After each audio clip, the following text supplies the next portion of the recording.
welcome to SteeleWatching, which is a podcast for Remington Steele fans. My name is Sara, and I'm bad, and that's good. Is that how it is? Yeah, I think that's the line. Yeah. Well, I'm Eric, and I really kind of get annoyed at the emails that I get that say, I sent you an email a few days ago. I didn't get any response back from you. Well, that's because if you'd emailed me a few days ago, you'd already be on my block list, and I would have never gotten this email. And we have a special guest today. Hi. Our special guest, sign in, please. Yes. My name is Steve Sisson, and I'm here. Delighted to be here. I have no quick one-liner like you stole the bad man one, so I can't use I'm that. sorry. I was thinking about it all day. I was like, I need something for, I'm a disc jockey without the crazy personality that most disc jockeys have. I guess I could say that.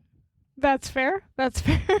Which is a refreshing change, actually. Well, it depends. It depends on the crazy personality, because like some of them are real. Like I used to listen to one particular radio station. It was a rock radio station, and they had a couple of really entertaining radio personalities. But the problem was they were entertaining when I was 20, not so much when you're like, because they didn't grow up. They stayed as immature and silly, Yes, and eventually you're just like. Okay, it works well for a radio show, but not for real life. Yeah.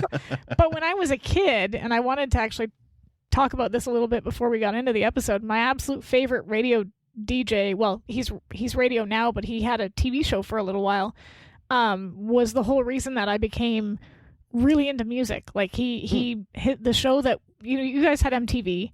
We had a sort of similar channel called Much Music. Yeah. But the problem was with Much Music is that you had to have like the special cable channel to get it, and we didn't. But we did have YTV, which was like youth television, and on that channel they had a countdown show every week called The Hit List, and The Hit List was hosted by a radio DJ named Tarzan Dan. Dan Freeman was his actual name. But he was your quintessential crazy psycho radio personality, but it really translated well on TV. Yeah. And the interesting thing was it wasn't normal. Charts are usually like primarily pop, and you might get a few like, rock songs slip in there, or you'll have rock charts or rap charts or whatever. He didn't do any of that. They just kind of put it all together. So you could get Backstreet Boys on the charts 1 minute, and then the next would be Marilyn Manson, and it was all kind of like smashed in there. So I got exposed to so much music that it was like different genres, and every week there was a contest. If you saw him fly by on a little Tarzan swinging rope, or ride a tricycle by in a music video, and you write down what video you saw him in, you could get a fan pack. I won 2 of them. Wow, nice. Yeah, Very I cool. used to tape every episode because I was really into it, and he'd have interviews with all the bands and the artists and whatnot. So eventually the show went off the air, and now I think he's doing radio programming in BC. But just that, few years of my life, from probably when I was like 14 to about 17 or 18 or so, exposed me to like all sorts of genres and types of music. And because of that, I just love music, every kind. So radio DJs, you guys are awesome. Yeah. We do what we can. Even if they do have hokey names. Yeah, the best radio names are all like 2 first names put together, like Rick Michaels or Steve Stevens, those kind of things. Yeah. Well, the one that I talked about on the radio, the station I used to listen to, the rock station, he goes by Taz now, but he started out as Chris the Boss's son, and it was like a joke, obviously. Yeah, right. Which translated to then, I don't know how he got to Taz. I think it's to do with his last name is shortened or something like that. But they shorten the last names or do something with it. So, yeah. Well, before we get into the episode, we did get an email the other day. Ooh. So can I read that? Yes, go for it. Thank you. It says, I am anonymously famous by you reading my email during the Forged podcast episode. Oh. That was so cool and strange hearing my words read aloud by a host of some kind. And now back to your episode covering Forged, which is actually in my top 5. Ooh. Well, glad we could make your day. Hopefully we made your day by reading your email. Fingers crossed. Is there anything else we have to talk about before we get into the actual episode? I can think of. Cool. All right. I mean, me either. Just making sure, because I'm not good at this. I forget stuff. Well, I would forget stuff, except I write it down but then I forget where I wrote it. Where you wrote it. Right, Yeah, yeah. exactly. It's exactly what I do. All right. So today we're going to be talking about season 4, episode 10, Steele on the Air. And this episode first aired on January 7th, 1986, and it was written by Carrie Lenhart and John Sackmar and directed by Christopher Hibbler. And I don't know if Carrie is a man or a woman. I know Carrie can be a man's name. My dad used to know a guy named Carrie, so I don't know if this is another female writer or not, but it could be. But I don't recognize either one of those names. I so. would say from the spelling, more likely a man, because it's Kerry, whereas Yeah, a female was kinda- Carrie is usually with an I at the end. But I'll acknowledge that that's not always the case. True. So we don't know, but I don't recognize... Carrie, tell us. Let us know. You're still around. So I went with the TV Guide synopsis, which is 2 disc jockeys are the prime suspects in the death of a traffic reporter, but they have an alibi. They were on the air at the time of the murder, which isn't strictly true, but kind of gives away a little bit of the plot if we Go too much, so. yes.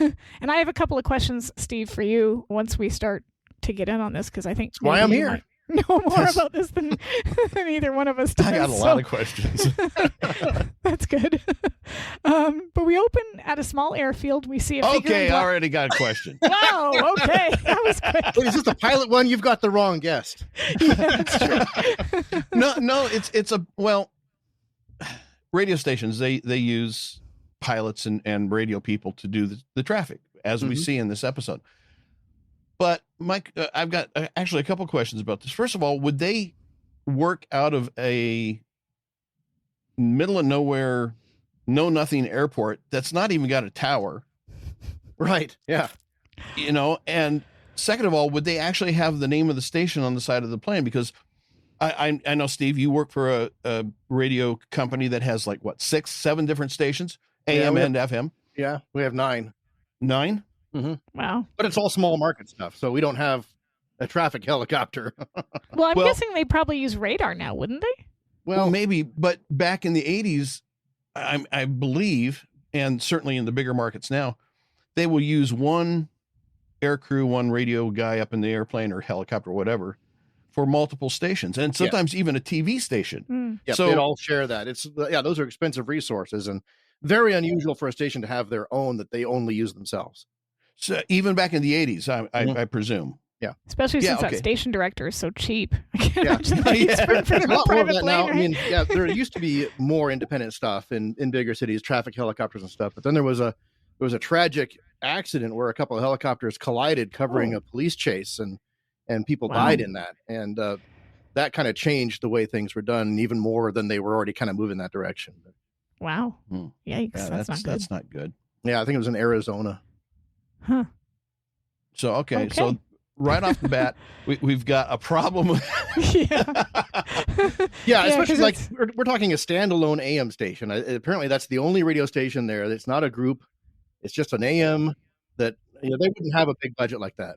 How unusual would it be for an AM station to be standalone and not be owned by a company that, say, owns an FM station as well, or maybe a couple So of AM stations? or You're something? leading into my next question, which was about the difference, because I don't think a lot of people, unless they're our age or older, will know the difference between AM and FM, or what that even means, frankly. Well, when it even in comes the to- 80s, even Remington Steele says something in the episode. Why can't you listen can't to you FM just like listen to FM everybody like else? everybody else? Yeah, I mean, AM was not cool anymore in the 80s. I mean, AM, No, of it course, was- was where it started. That's the amplitude modulation. It's the more simple radio technology. And then FM came along years and years later. Yeah, and I think especially in a market like Los Angeles, it would be really unusual to have an AM station all by itself, even in the 80s. It's really unusual now. There's tons of consolidation that's happened since then. Yeah, I think even back then, a standalone AM in Los Angeles would be an odd thing. So amplitude is AM. What does FM stand for then? Frequency Frequency modulation. modulation. Okay, so what is the difference between the two? Like, how are they different in terms of like? In real simple terms, AM is really simple. They're modulating the volume of the carrier signal. So in this case, it was 1400, I think is what it is, KROT. That's the frequency that they're modulating the volume of, and that's where the audio comes from. frequency modulation, they modulate the frequency of the carrier, which is kind of like the opposite of that in a way. And the upshoot is, there's a lot more, stuff around that, but the upshoot is that AM is susceptible to noise, any kind of electrical interference, lightning, stuff like that. It always gets really crackly and noisy. And FM is basically immune to that. So FM has a much higher fidelity, and FM's a higher frequency, higher bandwidth. So you get more fidelity that way as well. So that's the basic, Okay. Because when I was younger, I didn't know the technical stuff. I just knew that old people listened to AM radio. Right. And cool FM was the cool stuff. To That's where all the album-oriented rock stations and all that stuff was. The AM was the talk radio, just because the sound quality's not as good. So that's talk where all that, radio. Yeah, those formats kind of ended up on AM by default. But in the 80s, I think, I'm not trying to do this from memory, and my memory is about. If I remember correctly, in the 80s, there were still a lot of cars coming with AM only radio systems. There probably were, yeah. So you still had a bunch of radio stations that were doing like Pop 40 or pop or Top 40 country. They were still music stations, but they were, very, very focused. And then of course you had the talk radio coming in during that time because you didn't need FM for talk radio. Right. It's funny because talk radio basically just devolved into podcasts, and here we are. Yeah. Yeah. This is the next iteration of it, right? That's right. Yeah. It was like AM. I always thought like I said, AM was for old people. Now I find myself going, I want to listen to talk radio. Well, yeah. And especially in this episode of Remington Steele, it looks like it's a daytime only AM because when they're starting the morning show and the very beginning of the episode, he's the first guy there. He's basically turning the lights on in the building and turning everything on. Yeah. And that did happen. There were a lot of AM stations that went off the air at midnight or even at sundown and didn't sign on again until 6 o'clock in the morning. And that kind of looks like that's what he's doing there. Kind of like how the TV used to do that snow thing. Yeah, exactly. Yep. I didn't even catch that till you said it, but but also weren't there some AM stations that would stop the live local broadcast, at sundown or wherever, and then they'd switch over to like a network feed where it was just do some syndicated programming or something overnight. Yeah. And so the guy coming in the morning would turn on their local studio. So, yeah. And I missed that. That is possible. Like that could be an automated station and that studio is used for their show. And so he's just setting things up in there. Yeah. Possible. Fair. Yeah. Anyway. And I mean, back that's to the episode. That's kind of the, we're 30 seconds into the episode, so we're making good progress. And it's only taking us 15 minutes to get there. To be fair, not much happens in that first little bit. We see the person walking towards the plane. They're getting it ready to fly. They look up. They get the thumbs up from the controller and get inside Famous the plane. thumbs up. Yeah, Yes. famous thumbs up. He starts pushing some buttons and levers, and then we fade to this clock on the wall. Like you said, the room is dark, and beside it we see a sign that says Tyler and Austin time, and we get a light turned on. Someone enters. He shakes his head in annoyance. He comes around to the control panel, begins to get the sound equipment ready, and I don't know what he's doing. I don't know if he's just pushing buttons to push buttons, or if maybe actually what he was doing was stuff you would do. It seemed like the typical, just flip a bunch of switches. But he flips a bunch of switches. Yeah. And even in a studio where, that studio is offline and it's doing syndicated automated programming, you've literally probably got one or two switches you've actually got to flip to actually make the thing go live. So, yeah, I thought that too, because I don't know if you ever saw I know Eric saw it, the show Firefly. It's a ship, a spaceship, and the pilot of the plane, or of the ship, Wash, played by Alan Tudyk, when he was interviewed about the ship and whatnot, he basically said there were like 3 or 4 buttons that he would flick in sequence to like do anything. Didn't matter what it was always the same 3 buttons. Yeah, you just think for practicality purposes, exactly. For a radio studio, just to be practical, you don't want to have 87 things you've got to set just right to get on the air. You want to be able to do it fairly easily. So he starts pressing some buttons. He grabs a vinyl record, puts it on the turntable, looks up at the clock, moves it back and forth, making like a scratching sound for some reason. Not sure why he's got the audio set. You cue it up. What you really do is you'd hear the beginning of the song, then you'd back it up just a little bit before that. So when you push the button, those direct drive turntables kick off and the song starts right away. So there's no dead roll before the song begins.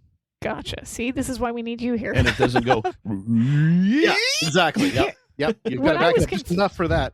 And what would actually happen is those old records that you'd play over and over again, they'd get what they call cue burn. the first few seconds of that Right. record would get really worn out because of people doing I that. bet. And Yeah. so when you start that song, the first few seconds sounded really bad, and then it would sound better afterwards. Which is annoying to all of us who would sit there with our tape, recorder ready to press record, right? When And we're then the waiting stupid for... DJ would talk over the intro anyway. So Oh my God! Don't even get me started on that. Or it's at the end, right? That was such and such by so and so, Yeah, and we're right like, at the I best know. part. Yep. Thanks a lot, jerk. Well, as far as the groove burn goes, that's probably one of the reasons why they went to carts. Yeah, in fact, a lot of stations, and I Yeah. think especially big market stations, the first thing they would do when they'd get a new 45 or a record is they would record that onto a cart, and they would actually just play the carts on the air. So a lot of stations didn't ever play the records live. It looks more impressive, though. Yeah. It does. So it's- and here's what I was confused about as well. When it shoots back up to the clock, and maybe I can't read analog time anymore, but it looked like it said noon. No, I didn't Isn't it notice supposed that. to be? Isn't it supposed to be 6 a.m.? What did I miss? I didn't notice Where did that. Where did When you he looks see up that? at the clock, it looks like it's noon. I saw two of the No. buttons pointing towards the, Well, the there's a 12. big hand and a little No, hand. no. And then there's the red hand. Yes. Yeah, I didn't see the little hand though. I thought it was No. up. Mhm. Okay, I'm well, looking at it right here. So I yes, looked. I went back and looked you at are it one of twice. those typical young people I who am not. don't I know learned, how to read it. I learned how to read analog clocks. I went need a back and bigger looked screen. twice. I was looking for the analog. How are I your was glasses? Have you had your Yeah. glasses checked lately? Funny. Anywho, so we cut You know, back this would to be a the, time for you to get bigger glasses. we cut to just the plane take. Oh, Another sorry. little inside thing. Typically for a morning show like that, those guys would be there well before the show I would starts. think so. I mean, I would an think hour so. at the minimum, because you're doing all your show prep, you're getting all your bits together. Those guys would be there at least an hour before 6 o'clock. And so it wouldn't be like, oh man, I'm just Yeah. now setting things up and I've got 30 seconds before I start and the guy's not here yet. He would know a couple hours Yeah. before that the guy wasn't going to be there. Yeah, I thought that too, but I guess for the purpose of the episode, this is Yeah. one of those hand waves, like, we gotta just go It's, with it's it. much more dramatic the way it's portrayed, for sure. So he looks up at the door, and we see the plane taking off back to the clock, even closer to the hour, and then Bud, who we later find out this is Bud, looks anxiously out the door. He closes it, and he pulls the blinds down over the window, and sits down to put his headphones on. Flicks more switches and pushes. It's an 8-track, right? That he plops It's down a there, cart. which has Yeah, the the jingle. 8 tracks were Oh, kind of okay. based on it. The NAB, National Association of Broadcasters cart. Gotcha. Basically the same idea. Endless loop tape, very similar format. Yeah. Right. Okay. And it's labeled Tyler and Austin jingle. So he's got that ready to go. And then we switch. And we've got upbeat music starting to play. And we see the screen fade to Laura's room where the clock reads 5:59. So her clock's maybe a little bit fast, or his is. It's a little slow. Yes, Yeah, I'm presuming Or the sorry, radio slower. station. Yeah, Slow, the I radio mean, yeah. station's time was correct. They started at 6 o'clock. Their Yeah. clock's a little behind. Yeah. You know, those And old then- analog in the sense that they're not digital, computerized clocks. You had to set them by hand, and you could never get it right to the exact No. second. It's No, like we setting your have one- microwave clock today. You're never going to get Yeah. We Yeah, have that's an right. analog one in our living room, and it's always kind of off a little bit. So it's. Yep. But yeah, we see Laura in bed, and she's sort of floundering as she reaches over for the clock radio, and then we hear two voices coming through. A man saying, "Good morning, Los Angeles. Norman Austin here," and then another voice announced himself as Bud Tyler. Bud Tyler says he has a piece of advice, which Norman finishes for him, saying, "Shut this damn thing off and get back to sleep." Ha ha ha. Funny. They Hey. used all their best Yeah. liners for that one show. That one Yeah. day was the best show they ever Yeah, had. exactly. What else Right? did And they it wa- have after that? It wasn't even the two of them. It was just Bud. And then Bud says if they're already up to find a bed, any bed, and get back in it, because that's where the real fun is. And then we hear the jingle play again as Laura lays back, and she smiles. So obviously she listens to this every morning. And after the jingle, we hear some kind of spring sound effect. Yeah. And What they don't Bud's tell like- you is that's how every show started. They used that exact same line every morning. Probably. So it she was doesn't matter smiling. She's what like, yeah, there station. it is. There's the joke I was waiting for. Yeah. And then we hear Bud's voice asking if Norman wants to put that thing away before he hurts somebody. Ooh. Okay. Well, they managed to sneak TNA into the jingle too. Yeah, So there was. start I your day saw the TNA way. pretty. Like I was like, okay, at the Yeah, I TNA mean, way, huh? A standalone name in Los Angeles, you gotta be edgy to stand out, probably. So Well, maybe they should have hired Ryman Lyman to. right? We'll get there. Oh, We'll get there. please. So then we hear, and I say this in quotes, Norman, because we know obviously it's Bud doing both of these voices, announced that in just a moment they will be joining Doug West high in the sky for a look at Los Angeles traffic. And then we cut back to the plane. It's flying over the highways of LA. Then we cut to Laura as, okay, what music is this? Because my brain blanked. I've heard this music, this trumpet playing. Oh, like It's the like revelry kind of bugle thing that they use for okay. military. Yeah. Exactly. Yeah, okay. Mhm. That's playing. And she gets out of bed as Bud and Norman, again with air quotes, urge the slugabeds to get up and they give the weather report, 65 degrees into the high 70s. Laura goes over to her closet to look for something to wear. We come back to the studio and we see, again, the two voices that Laura's hearing are actually just the one. He's doing both the voices of the DJs. Bud says there's a gorgeous morning sunrise out the KROT window, which obviously we know there isn't because he's got the office outside. That's theater of the mind. They probably did that in radio all the time, looking out the window, and there was, I mean, literally the hallway was all they could see. Yeah. Depressing fluorescent lights. Right? You know, all these shows are done in closets somewhere anyway. What was funny too is that we still do that in some ways because, like, I used to work for a hotel company that shall not be named, Marriott, and sorry. Did that slip out? Yeah. Well, at the time it was Starwood, so they owned the Sheratons and the Four Points and all those hotels. And I was in the call center, and I wasn't supposed to tell anybody I was in the call center. So when people would call me to book reservations, I was supposed to basically let them think I was at the property. So we would have information about things like how to get directions from the airport to the hotel and stuff like that. But if they asked us, like, what floor is the pool on? I'd be like, I don't know. Yeah. You'll have to call the front desk. Perception is reality. Yeah. So we would kind of do the same thing. We'd make them think we were there. We were not there. So yeah, he says that there's a gorgeous morning sunrise out the KROT window with blue skies and low morning clouds that should lift off before long. He presses a knob and the sound of liftoff can be heard. Mm-hmm. And then as Norman, he says, awesome sight, those clouds lifting off like that. His Bud, you should be doing these, not me. Not the. He says, awesome sight, those clouds lifting off like that. That's perfect. See, that's why you do this job and I don't. And then as Buddy says, speaking of clouds, let's go to the West Nest with a look at early morning traffic. And he asks Doug how it looks up there. But the plane isn't in the air. It's on the ground in what looks to be a field. We hear the traffic report being given, but what is really happening is just a little ways away from the plane. A man is dragging a dead body out of a Jeep and towards the plane. The dead man has the headphones that the pilot had. I don't know what to call those. Just headphones, right? Works for me. Sure. With the fake goggles. Yeah. I don't know why a pilot in I think that's a Cessna. I don't know why he would be wearing goggles, but he's got goggles on his head. And make it harder to see who it actually is. Yeah, that's true. No, don't reveal the secrets. So with the fake weather report over, Bud says, thanks, Doug, and suggests they keep things moving with a little music. And this is one of the most, we talked about this before, but in my mind, one of the most egregious switches in the music because Laura's singing and it's not the right song. It's very obvious what she's singing. And we talked about this in the episode about the music changes.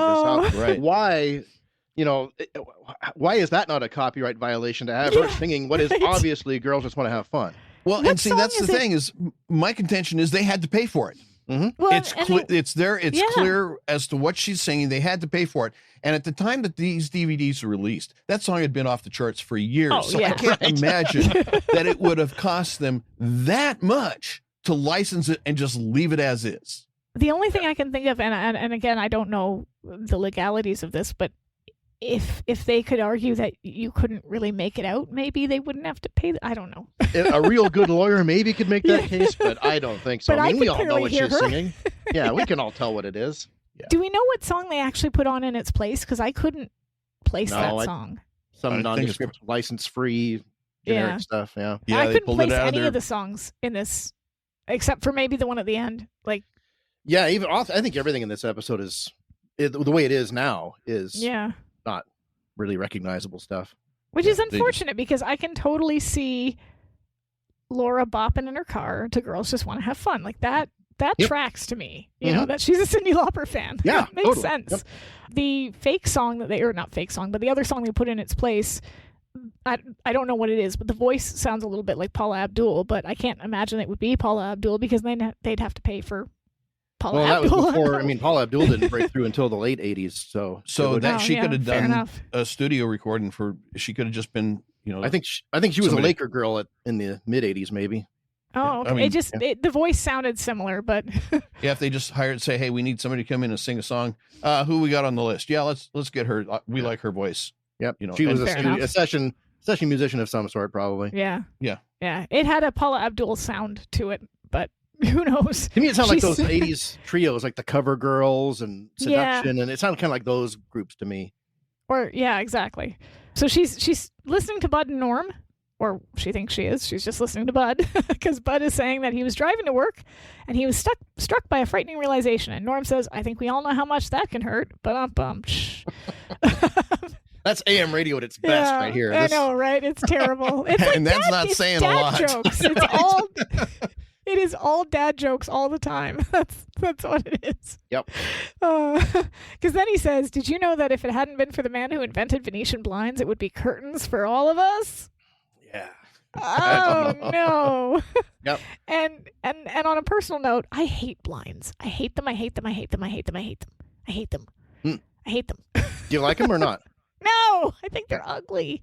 But not just that they're ugly, they're a pain in the, like getting them up and down, and then like sometimes they get caught and they get stuck and you have to like. What about the vertical blinds? Yeah. The vertical blinds I think are better. Yeah, the vertical ones are fine. It's the horizontal ones because I have type. Yeah, the Venetian blinds because I've got those in my classroom. And they're like ones for like every window. So I'm all constantly there's like 5 of them that I have to put up and down. And if I don't put them down all the way and I have to show a video of some kind, you can't see it because of all the sun that comes into the room. But then I have to pull it sideways in order to get them to come down all the way. Because if I pull it straight, it doesn't work. And it's like, I hate them. Why can't I have curtains? It'd be okay if it was curtains for all of us then. Exactly. I would love curtains for all of us anyway. Totally not the point. But Laura, of course, she rolls her eyes, at least at the bad pun. Yeah. That's fair. Yeah. And at first I didn't know why she was driving through the canyons because this wouldn't make sense if she lives close to the office. But then I think Steele says it later. She had some sort of meeting she was supposed to go to with People, or the guy from People. And she didn't make it there. So that's why she is where she is. In the studio, Norm is saying it's time to play Pick a Hit. The chance for people to decide if something will be a hit or a miss. Bud adds that they will take caller number 14 at 555 KROT. And then Norm says, keep in mind that he will be the one to determine whether they are right. Bud says, why you? And Norm says he's the one with the trained ear. And here comes another fantastic tip. Yeah. Bud echoes trained ear, and then Norm says, yeah, watch. I'll let you do it, Steve. That's the skill level below that you. is required for that is way above my pay grade. I will say though, I do like how when Bud is doing both voices, he literally has to like shift over to the other side of the mic. He can't just do the voices. He actually has to move his position to do one voice and then the other. I do enjoy that. I had a theory that there's 2 reasons for that. First of all, obviously, for the watching audience, that visually gives us.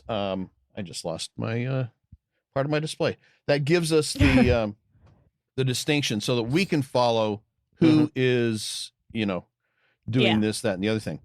And then, of course, from a practical sense, you could almost say that he's doing it because he himself is trying to use it as a way for himself to help him remember, oh, this is what I'm doing. I'm doing this voice now. I'm doing that voice now. Yeah, that by makes putting sense. that physical movement into it, it helps him sort that out. Mm-hmm. Yeah, I think it's totally plausible that somebody would do that. Yeah, it's entertaining to watch too. So. It's kind of funny though because I think when we hear Laura's clock radio, that is the other actor doing the voice there. Yeah, I'm pretty sure. Mm-hmm. And then when they switch to the studio, the live shot, obviously it's the one actor doing both voices. Yeah, it's kind of funny that they didn't They Yeah. had the guy actually, lowering his voice and then changing. He's it a good bit. at it though. He's Mhm. he's like, unless you hear them talking next to each other, you might not be able to tell the difference. Yeah. So, Yeah. But then, yeah, as we know, he whistles here, ear, and then he says, "Sit, Van Gogh, sit." He Yeah, makes that panting is noises, and that's good ear. Well-trained ear. What kills me though is they were supposed to be playing Pick a Hit, and then they just skate on by that. Yeah. And Bud says it's 7:06, and they're gonna cut back to Dud West to see how the traffic's shaking up. I'm like, where's Pick a Hit? What happened to Yeah. that? I thought they got people a were little- gonna. He was If I so were by my distracted phone. in trying to get the Yeah. two voices and the two characters, he forgot they had to do the right bit. Oh. Did we just lose Eric? Yeah, I think we did. Uh-oh. He lost Eric. more than just his display. I'm gonna message him and see if he can find his way back. But Eric, we're doing a show. You can't just leave. we lost you. Wait. Oh, I think he's come back. I am back. I do Okay. not know what happened. That was not a. Not a scheduled station break. Yeah, that was not Yeah. a scheduled station break. That's for sure. Yeah, no. We cut live to this. Yeah. No. I don't know what happened. That was So totally weird. We're glad you're here, though. yeah. Oh, thanks. I appreciate being invited. What are we doing today? Well, we did just play Pick a Hit, but you missed it. So. They didn't play it either. They didn't do it either.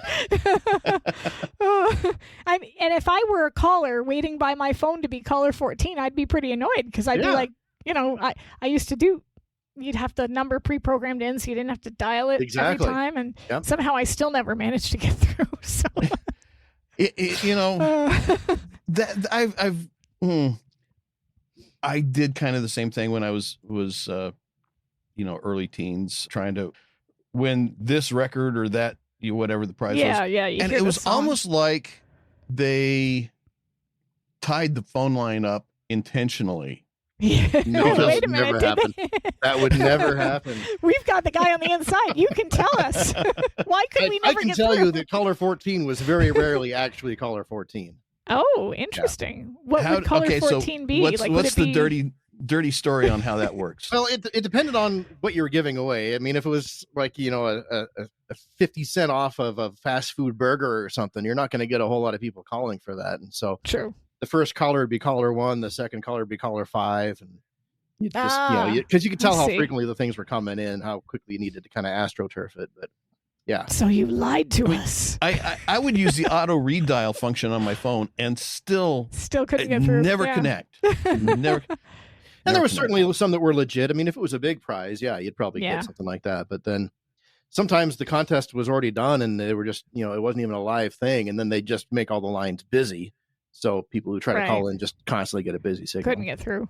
Yeah. Well, the only time I ever got through to a radio station, and I don't know if I should tell this story, but we used to play prank calls on one of these stations that was it was an FM station, Q97.5, and they used to do like adult contemporary music. They're now they're like super up, like modern pop, like all the modern music is 97.5 now. Virgin Radio, I think, is their handle, but they used to be it used to be like your mom's station, and every I think it was Friday night or something like that at like 7:00, they would have an hour where you could call in. It was called Love Songs on the Q, and you could call in and dedicate a love song to somebody and like make up a story, and then the radio DJ would say, "This is going out to Bob, so and so's sorry, and she wants you to hear this song," or whatever, Yeah. right? So Yep. my friend and I would call, and we'd make up accents, and we'd come up with increasingly bizarre stories. Okay. And like it would be like, this song is going out to Joe. Julie is really sorry she ran over your foot, and she wants you to it was the funniest thing, because like sometimes we'd get through, I'd have a British accent, or my friend we'd try not to laugh because we'd try to make it just weird enough that it was funny, but not too weird, because then they'd know it wasn't Right. legit, Yeah. right? Yeah. You got to walk that line. Yeah. That's great. Well, and the thing I've always suspected, and Steve, you can confirm or deny this, is that when they had these call-in shows for requests and dedications and such, they really didn't, I'd like to hear such and such song. They didn't play that song because somebody requested it. They played that song because it was already scheduled to be played. And so if somebody called and requested that, they just saved the recording of that and played it before the song was scheduled. Yeah, I've done both. I've done shows where you actually did play the requests, but yeah, especially in bigger markets, all that stuff is tested and researched, and the playlists are pretty strict, and the DJs don't have much freedom to deviate from that. So yeah, you could request a song as long as it was coming up anyway. and we would typically pick the songs that would be played on that station because it wouldn't make sense to call and request something like AC/DC for. Yeah, I mean, obviously it would have to be in the format. Exactly. No chance. Unless you were calling WKRP and Johnny was on the air, he would play anything. That's fair. Yep. Except disco. Yeah, so depending on the market, depending on the station, there's some of both. There still is. We do a show on one of the stations here where it's a legitimate live call-in show, and they take calls from across the country, and as long as it fits the format, which is a pretty broad definition for this show, your request will get on the air. All right. So, anyway, where were we before I was so rudely interrupted? Well, we were going to play Pick a Hit, but then we forgot all about that. They decided not to do that. I think Sara has kind of. Oh no, I'm here. Yeah, I'm here. She didn't completely go away. No, she's kind of doing like the robot. She's getting beamed in and out. I swear I'm here. Yep. Captain, we need more power to the transporters. Oh no, don't do that. Oh, my husband's from Scotland. He will hurt you. Anyway. In the plane, we see the dead man sitting there while the traffic report plays, and we also see the killer doing something to the plane's engine. We then cut to Laura, who is still driving, as the traffic report says the plane is over Malibu Canyon. She looks up, but she doesn't see it. We then hear the report say that there's moderate to heavy traffic on the freeways, and Laura's road is pretty much empty. Functional question here. If the guy in the plane is dead, obviously he's not doing the transmission. Where's that recording coming from? I'm thinking that the guy in the car doesn't have a transmitter. No, Rick said that it was his job to patch in the reports. Right. Yeah. I mean, there's a little. Obviously, they don't have a producer for Tyler and Austin. They do everything themselves, and so he would have to be the one that actually switches that to that feed. And so somehow, I think later on, like you said, he's patching in the tapes. But you would have to make it seem like it was still coming from that feed, which, you got to kind of wouldn't they be able to technical stuff there? Wouldn't they be able to tell in the studio that it's not coming from a remote transmitter, but coming from inside the studio? Depending on how they bring it in. Yeah. I mean, typically they would go to, in those days, it would have been an actual portable transmitter on the aircraft, and they would just have the receiver for that transmitter in the studio. And so unless somebody, you could put something else on that frequency and then hijack it basically. Okay. So it's possible that they could do it without him in the studio knowing that they had switched it. Okay. All right. I'll accept that. It's plausible. It's plausible. Okay, a B-. If we're going to say that somebody is impersonating his voice, because that's not what they say is going on, because he didn't actually record those traffic updates. I assumed it was just old traffic reports that he was That's recycling. what I figured too. Yeah, it could be. Yeah. Yeah. That's Which is why when he says that the freeways are busy and you see Laura's driving on a completely empty road. Yeah, true. But then what happens next? Is it then? Who well, that's true. Actually, that's true. Yeah, he must have recorded himself pretending to fake the crash too then. We need it for our theater show. That we're gonna just do it. Trust us. Nothing suspicious. Yeah. Pretend like you're dying in a crash. Yeah. So then that's where we hear the engine of the plane starts to splutter, and Bud is asking if everything's okay. Doug's voice says there's a little engine trouble and he's trying to fix it. He says he's losing power and dropping altitude. Laura starts to look worried. He says Malibu Canyon is clearing and he's going to try to bring it down. And meanwhile, we see the killer readying the plane with the dead man inside. He presses a button that starts the propeller, flicks a switch, and makes a run for it as the plane begins to taxi away. He gets in the Jeep and drives away. And on the radio, Laura hears Doug say he's bringing it down but has no control. We hear an explosion and Bud's worried voice asking if Doug is there. And then we see the actual plane start to take off, go over a cliff. And then... Okay. I don't think, and Steve, you might be able to address this a little bit better. I don't think we would hear the explosion come over the radio like we did. Highly unlikely. I think it would just immediately kill the transmitter. Lose the feed. Yeah. Yeah. And this is another thing. If Bud was any good at his job, he would have already cut away by then, because you're not going to want to broadcast You don't something like wanna hear crashing a plane people- live on the air. You're going to say, oh, he's having technical difficulties. We'll try to get back to him later. And you'd move on to something else. I don't know. It might make people listen to AM radio a little bit more. This is just what the station needs. We Okay, can who's going totally to die hear- next week? Exactly. That's what UFC's all about. How close can we get to killing somebody before we actually do it, you know? But we have to have that for the purpose of Laura getting curious about it, because obviously if she Well, doesn't that's hear true. the explosion first and then see it. Well, yeah, if he would have been a little better on his timing to get that plane started. and Yeah. like another 15 seconds earlier, then Yeah. it would have matched up. Yeah. Yeah. So she sees the explosion after hearing it on the radio, stops the rabbit, and runs up the cliff to look over, and she sees basically the ruins of the plane at the bottom, and it's on fire. So we go back to KROT Studios. A song plays as a red car drives into the lot and parks in Norman Austin's space. Norman Austin gets out, rushes inside. He's late. He runs into, I guess, the main lobby, and he ducks when he sees the security guard, which I found kind of funny. The guard's not his boss. What does he care if he sees him? Yeah, that is a little odd. I mean, obviously he doesn't want to be seen not doing the show when he was already doing the show, I guess. Yeah, I guess. But unless Frank Dix has all the security guards reporting to him, it's probably not a big deal. And being the kind of general manager he is, I wouldn't put that past him. True. Can I throw out something here totally unrelated to this conversation? Sure. The colors for the radio station. Oh my God, yes. Pink and teal. I mean, isn't that 1980s Oh. typical? I mean, the Miami Vice look. Yeah. It's just horrible. It's horrible. Maybe they're owned by Platinum Air. Maybe And that Platinum deep Air. purple Also. carpet, too. Yeah. Oh, that's hideous. Yeah, that lobby is something else. Oh, it is. It's a thing. And lots of cactus, lots of cacti everywhere. Cacti. Yeah. So yeah, Don't he fall hides. over. The guard goes over to the fountain to take a drink. Norman jumps up and he runs towards one of the doors. And then inside the studio, we see him come in just as the song is ending. Bud gives him a very disappointed look.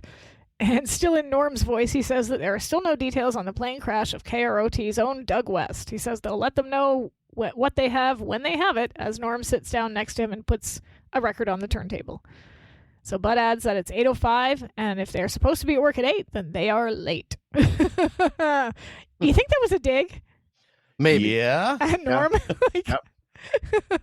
I think that was a dig at Norm. I think that was him going like, yeah, but you're late. Yeah, so with Norm ready, Bud asks him about the weather, and Norm says it's 70 degrees. The only station in LA is the only station guaranteed to improve their eyesight. They're using all their best lines in the first hour of the show. They really are, yeah. And I disagree about the whole carrots improving your eyesight thing, because I ate when I was a baby, so the story goes. Apparently, I would only eat carrots, like the stewed carrots that you get in the little baby containers. That's all I would eat, I guess. And I ate so much of it that my skin literally turned orange, which can happen if you eat too much beta-carotene. Yep. And totally. as we can see, it did not improve my eyesight. So Yeah, I think that's an urban legend. Well, I call bullcrap on that. the other thing I was going to say, and I decided not to say it, but now I'll go ahead and say it since you brought it up.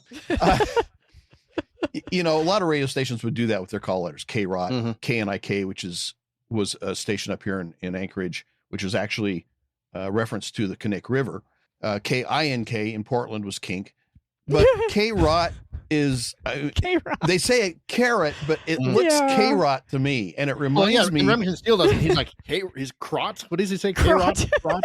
Yeah. It reminds me of Toyota, and I'll tell you why. Toyota, like a lot of major automobile companies, have a racing division. And like a lot of companies, they sell particular models of vehicles marked with the markings for their racing division to sell people something that gives them a reason to pay extra money for this car that they could get for, a third less if they didn't have that marking on it. Toyota Racing Division. Unfortunate set of letters, because when they put it on the sides of their trucks, what does it spell? Turd. Yeah. Turd. I love it. Anyway, back into the episode. I mean, I think K-Rot would have been you could make a bed rotting analogy there, K-rot, the best place to bed rot. I don't know. I mean, anybody who listens to it rots your brain. Yeah, we're here to rot your brain eyes. every day. Yeah, exactly. They probably later on, after all that format died, they went to like some kind of a grunge format and maybe embraced that. There you go. Exactly. So then Bud tells him back to the music and begins the song. And once it's playing, he turns to Norm, who asks him to spare him the sermon as he knows he's late. Bud says, "Today of all days," and Norm promises this is the last time. At the office, we see Mildred at her desk, and she's got this little mini door in front of her. I gotta know where she got this. Like, It's part of the burglar's training kit. Yeah, like comes with a set of your own lockpicks. And Actually, I've ordered this off Amazon. Like, where did it come from? I've seen things like this, though. I think they're used by like retail stores, or used to be retail stores, so that they could display the lock set, what it looked like, and you could play with it and get a feel for it. And so I imagine that's what one of these is. But it does come in handy for learning how to pick locks. She's trying anyway, but she's still having a lot of trouble. Yeah. Steele walks in. He says, "Good morning." And Mildred, she's trying to hide it, but not doing a very good job at it. He comments on how she's getting some practice in, and she says, "They always make it look so easy." And Steele tells her it's years of experience, asking if Laura is back from Malibu yet. Mildred says not yet, and Steele does a fist pump, saying it must be going better than expected. Mildred asks what he means, and he picks up the door, and come on, this is kind of a jerk move. He sees she's struggling with it, and he's like, there. Like, all in the wrist. Could have shown her how to do it. But anyway, he tells her that, he picks the lock and tells her that he will let her know in due course. He unlocks it, sets it down, and tells Mildred, like you said, it's all in the wrist. Poor Mildred. She goes back to what she's doing. She tries to unlock it. Well, it's already unlocked. She needs to lock it again and then start picking it. Exactly. We're back at the wreckage of the plane. The authorities are there examining the scene, and Laura is speaking to a cop asking why she didn't see the plane, as it should have flown right over her. The police officer asks, "Weren't you in your car?" And she says, "Yeah, but the top was down." He suggests the sun might have gotten in the way, but she says the sun was behind her. She asks what about the explosion, wanting to know why she heard it explode on the radio before she heard it here. And the cop says he doesn't know and walks off. And honestly, dude, you're not really doing your job. Echoing in the canyon or something like that. He's kind of like he's just like, I don't know. I don't really care. Okay. His attitude sucks, but I've got to say he's not necessarily wrong, because if you think about it, all right, radio waves, which we're talking about for the sound of the crash that came over the radio, which wouldn't have happened. You're transmitting from presumably the airplane back to the main studio and then to Laura's radio. Well, those transmission waves are traveling 186,000 miles per second. So even if the electronic systems that they're going through introduce a small delay, unless there's a deliberate delay, and Steve, you know about these things where they like a 5-second delay. Yeah. Unless that was being intentionally inserted in this, it would appear to be almost instantaneous from the plane to Laura's car. Now, the speed of sound is approximately 767 miles per hour in dry air at 68 degrees at sea level. And it changes depending on the medium and temperature. But a canyon could potentially distort the perception of the sound if there's no direct path from the source of the sound to the ear of the listener, which would cause the nearly direct sound to be diminished to the point of being imperceptible and the reflected sound more audible. But because it's reflected and could potentially take a longer time to reach the ear of the listener, it would affect their perception of the time of the origin of the sound. So but that's way too long for the cop to tell Laura. So he's just gonna He's like, I know the math behind this, but I'm not gonna take the time to explain it to you. Echoing through the canyon. See you later. Yeah, he's just so I mean, his explanation makes sense. His attitude, the way he said it, kind of sucks. But yeah, and back in those days, there would have been, unless they had a profanity delay or something like that in the audio chain. That analog stuff was basically real time. There was very little delay in it. There's more delay now because of all the digital encoding that goes on. But right. Yeah, back then it would have been basically instantaneous. Yeah. He not only just he just wanders away from her too. He just like walks off, and it's just like, okay. Laura. I mean, think about it though. I mean, here he's a law enforcement professional, and there's an annoying citizen talking to him about all this as if they know something. Yeah. Right. So I mean, you can kind of understand. Yeah, I'm still investigating. I don't have the answers for you. Man, I don't know. I don't know more than you do. I can kind of see where he's getting annoyed there. I'm sure you have people come up all the time and tell you things about radio that you already know. And worse, they're wrong. So, so I mean, you can kind of understand the attitude of, okay, fine, whatever. Just go away. You're bothering me. Mm-hmm. Yeah. Yeah, I understand where he's coming taking care from. of business. Yeah, he could have been a little nicer, but I know where he's coming from. Yeah.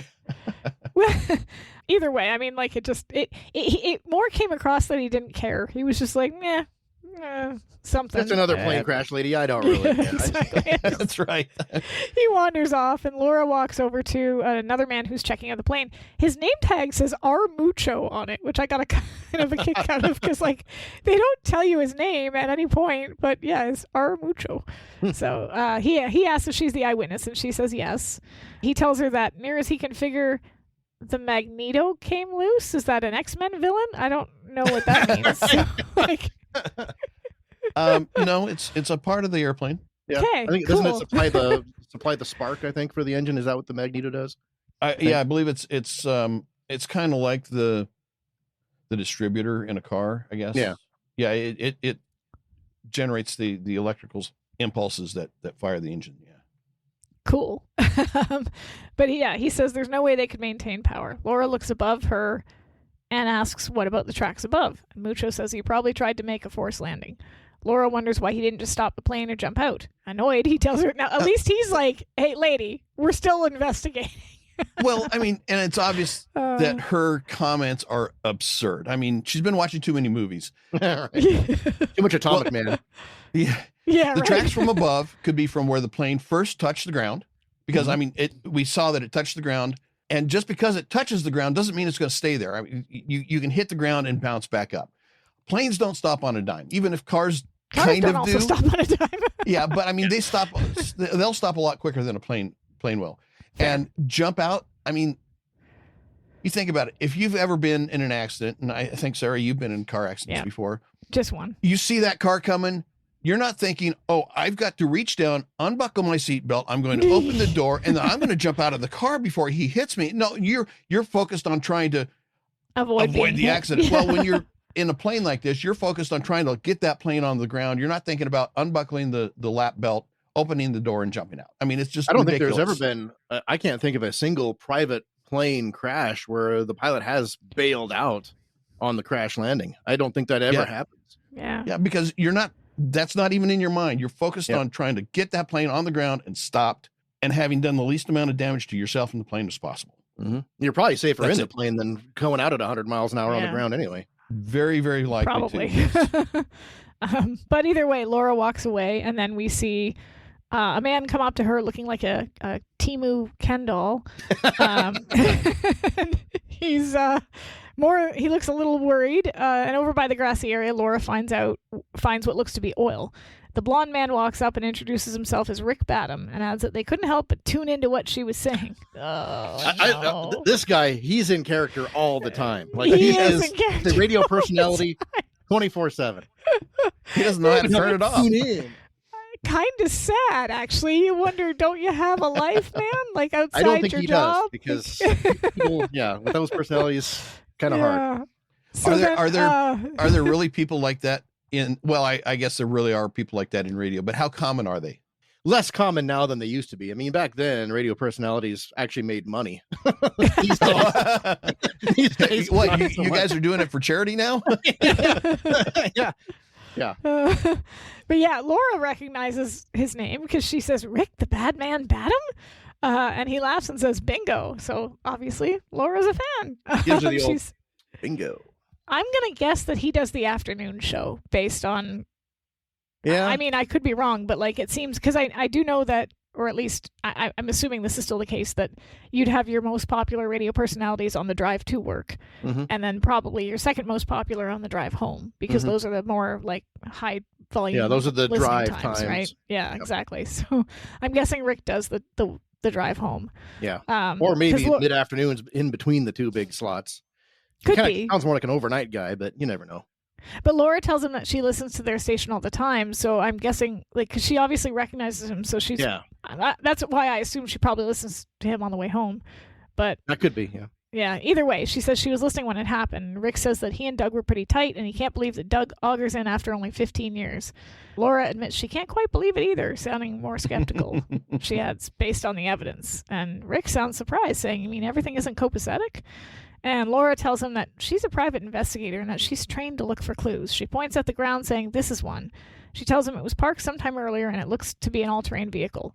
She begins to walk, adding that these marks make it look as if someone were dragging someone. Rick says, whoa, what are you saying? Laura's not quite sure yet.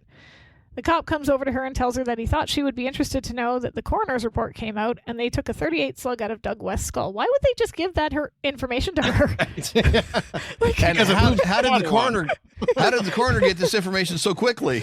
Right? Well, that too, because doesn't it usually take a while to get a body to a morgue and then get it actually, autopsied and whatnot? You would think, yeah. And so, unless they're just then, were they hoping that the body would just get burned up and they wouldn't notice that, or? I guess probably, yeah, because that's what I thought that too. I thought, well, eventually they're going to find that, so wouldn't that cause some questions?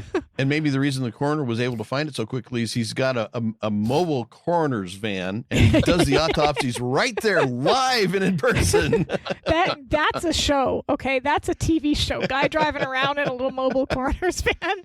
Totally. Yeah, I would watch that. So Laura does not look surprised because she's already questioning this whole situation. And then we go back to the station. There's a funeral dirge playing as Norm eulogizes Doug West, saying that he was a good pilot and a good friend. But a little tacky.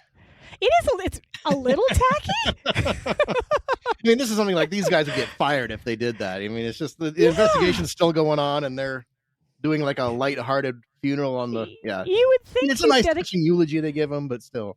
You'd think you'd dedicate the rest of the broadcast to him and sort of maybe take calls for people that wanted to talk about listening to the traffic reports or play his favorite song or something. It would instead they're just like, dun, dun, dun, dun, dun, dun, dun, dun, dun. Sorry to see you go, buddy. You're just flying a little higher now. Yeah, exactly. Then Norm says, for all of them who are going to miss him, this one's for him. Then he throws on a song. Norm throws his headphones That is not down. the song that they announce. Yeah. No, it isn't. It was Leaving on a Jet Plane originally. Yep. Yeah. But it's not that now. Now it's about a horse making it to heaven or something like that. I actually, Leaving on a Jet Plane, I used to have took vocal classes in high school, and for our vocal final we would have to choose a song and sing it. And it could be any song, and they would cue up the track and we'd sing along to it. And I sang that song, but it wasn't that version. It was the Chantal Kravietza cover for the Con Air soundtrack. So oh, okay. Yeah. Wow. So much different cover. That was one of my vocal finals. Did pretty well on that. So nice. But that's not the song, as we know. So no, it's some another generic replacement song that gets tossed in there. Yeah. And just then we see a young woman outside the window to the studio arrive. She looks upset. Bud stands up, looking not too happy. She goes over to the window, as the woman bursts into tears and then throws herself at Norm. This is okay. You're cheating on your husband. Yeah, exactly. With this guy. Your husband dies, so naturally you go to your affair partner and cry on his shoulder. Right in front of somebody else, too.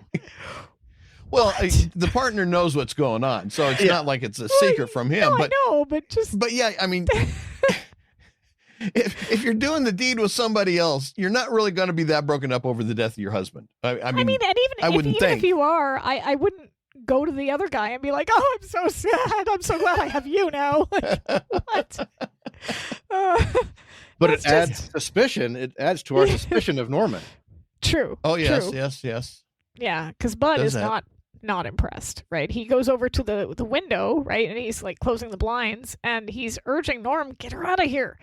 Norm reluctantly agrees, telling the woman who is named Marcia, that it doesn't look too good, and she pleads with him unintelligibly, and he says he understands, he feels the same. Sure you do.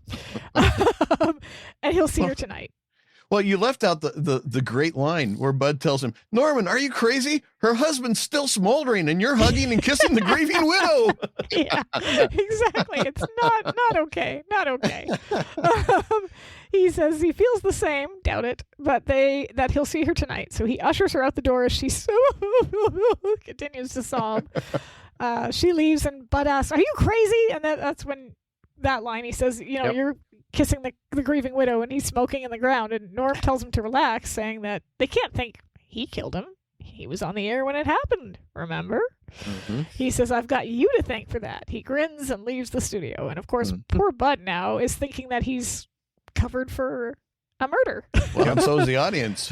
Yeah, right? Well, that's true. Yeah, it does very much give us that impression. So we switch over to the office. Steele is on the phone with someone else. He's agreeing with everything they say. Absolutely intolerable. I love the writing in that scene. His one word answers for everything. And it all starts with I. Intolerable, inexcusable. Yeah. He hangs up and then darkly says, "Good day." Laura, who is now right behind him, comments, "A man of few words." Steele says the other gentleman had quite a few. He tells her that is Leon Tolliver, the press agent, and her Leon Tolliver, the press agent, and her 8 o'clock appointment.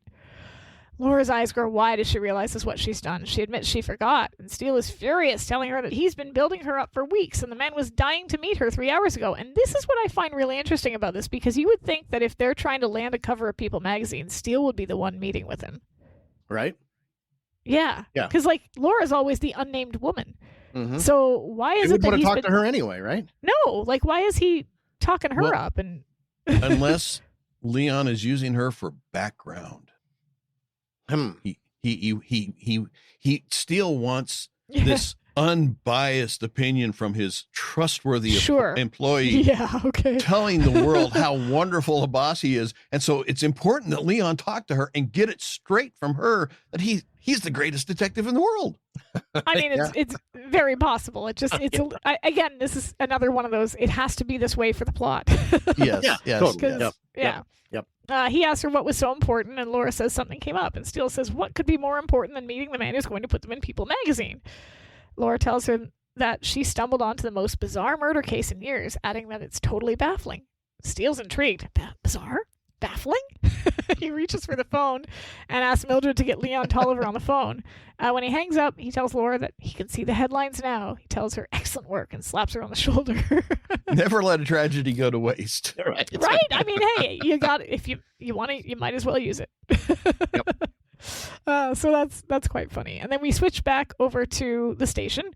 Laura and Steele are walking into the building, and we're in that same really tacky lobby. And I got a few things to say about this radio program, but they can hear. I'm surprised it got on the air. Well, especially like middle of the day like that, too. Like that, the best case would be an overnight show, right? Yeah, I'm surprised it got on the TV. Yeah, right. Well, okay, so just wait, because I'm getting to that. Because she's saying something about vegetables, and Steele questions what. Some kind of cooking show. Yeah. Well, at first he looks at the KROT and he's like 14 crot, and that's when Loris explains the 14 carat. And then there's a woman saying it doesn't matter what vegetables they use, carrots, corn on the cob, zucchini, and they're all terrific. And Laura laughs, and he asks whether the station has a radio cooking show, and Laura explains that's Dr. Pam, the phone sex therapist. And Steele says he must remember to get that recipe book.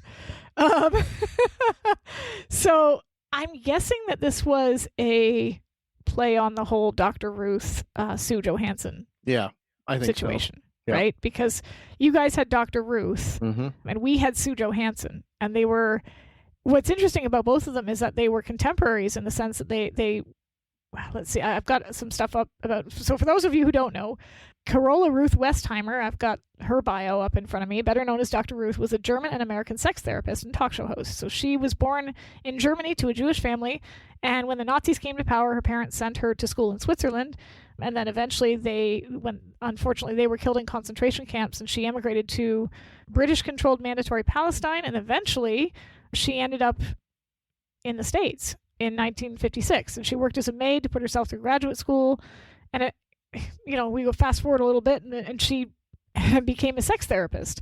The Dr. Ruth Show, which by 1985, so this would have been right at the time that this was on, in 83 it was the top-rated radio show in the country's largest radio market, and she launched a television show in 85, The Dr. Ruth Show, which attracted 2 million viewers a week, and she became known for giving serious advice while being candid, but also warm, cheerful, funny, and respectful.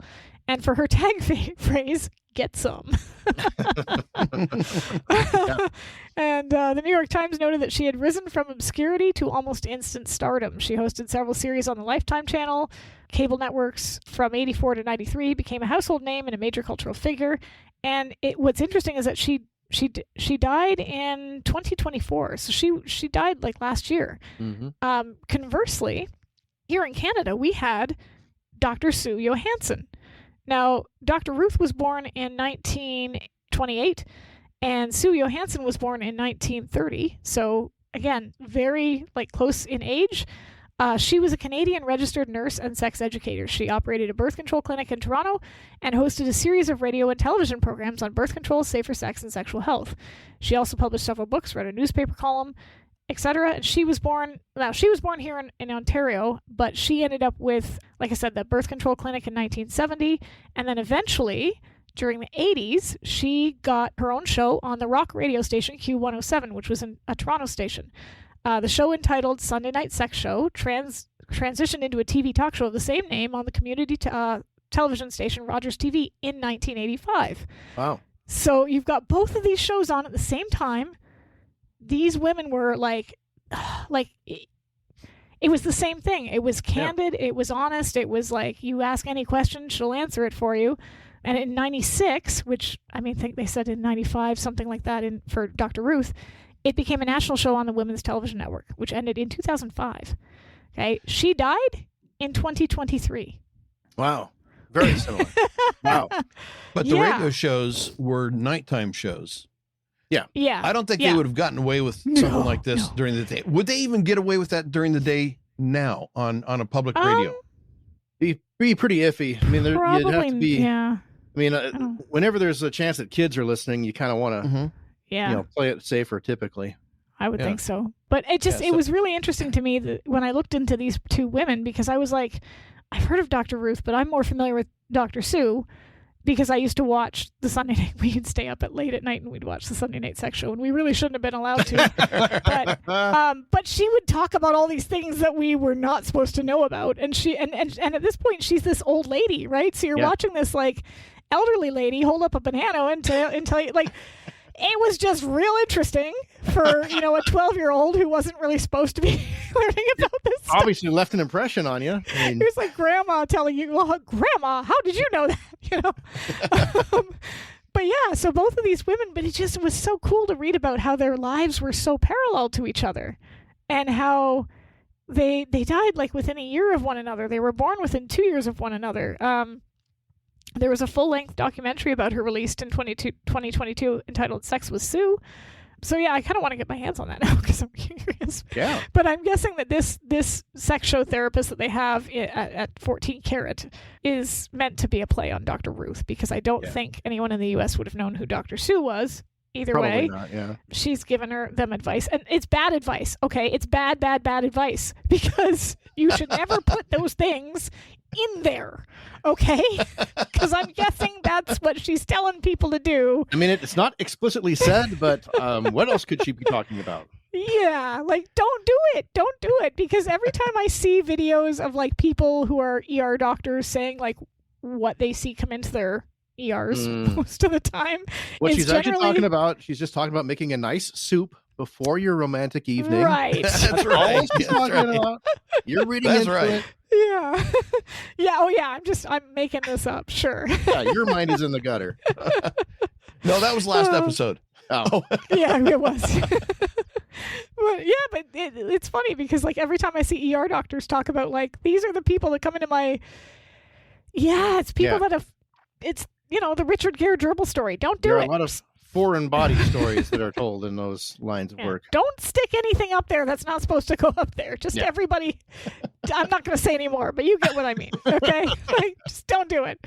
But yeah, anyway, so Steele makes a comment about getting the recipe book, and they maybe go over he's planning on doing a little shopping. Yeah, I hope it's just shopping. They go over to the desk to sign in, and as they do, Rick approaches them. Laura introduces them, and Rick suggests that they barge in on the boss. They walk over to the office, and the door opens. Before they can say anything, though, there's a man already standing there who basically is like, I got to him first. And he asks his boss, Frank, and again, we have the same, again, another use of the name, because we had Cheryl Dix in the L'Orange episode where she was the food critic. And now we've got Frank Dix, who is the runner, top grand poobah of the radio station here. Yeah, the general manager, probably. Yeah, I like grand poobah better. It sounds cooler. that should have been the title, but it never stuck. Yeah, exactly. Or HMFIC. Yeah, exactly. But yeah, he asks his boss, Frank, what he thinks about this and plays the worst jingle ever. What is it with radio stations and their jingles? I mean, you remember them. Even if they're terrible, they stick in your head. Because they play them over and over and over again, so they just get hammered into you. Yeah. Well, what's funny is that the jingle he plays, it sounds like it's the exact same people that are doing the jingles they're using right now. Oh, no. Yeah, it does. Waking up really, L.A. I mean, that's the starting your day the TNA way. That's the same. It sounds like what he's playing on the tape there. The TNA way was their sex therapist song, but then they switched over to Tyler and Austin. Yeah. But yeah, it's cheesy electric guitars, and they all stand there awkwardly listening to him. Like that's the worst when somebody starts singing and they're and he's singing along with it too. Yeah, he's like 14. Carrot, and he's like bopping along, and he's really into it, and that's where my secondhand embarrassment kicks in, because I'm just like, oh no, stop. Yeah, and it goes on for it has a repeat of the chorus. Like you think it's over, and then there's another chorus coming. It's not over. It's never over. So yeah, they when he finishes, Frank tells him that was the most idiotic thing he's ever heard. Well, it probably is, but some of the ones you hear, I think, are probably just as bad in real world. True. The ones I like the best are just the 14 karat. Yeah, they're short. You're not little musical stings. Yeah, those are much better than the whole long jingle. Jingles aren't. I don't think they get used as much now as they did back then. I don't think so. They were always. I think it was over the budget the station had. That's what you got, and so sometimes. And if you ask Frank Dix, the station doesn't have much of a budget because he's not willing to spend. They spend it all money. in the lobby. Really? Exactly. And is Jennifer in here somewhere? Where's Jennifer? Yeah. I was more of a Bailey person. Yeah. So yeah, Frank says it's the most idiotic thing he's ever heard, and Lyman, does that mean no?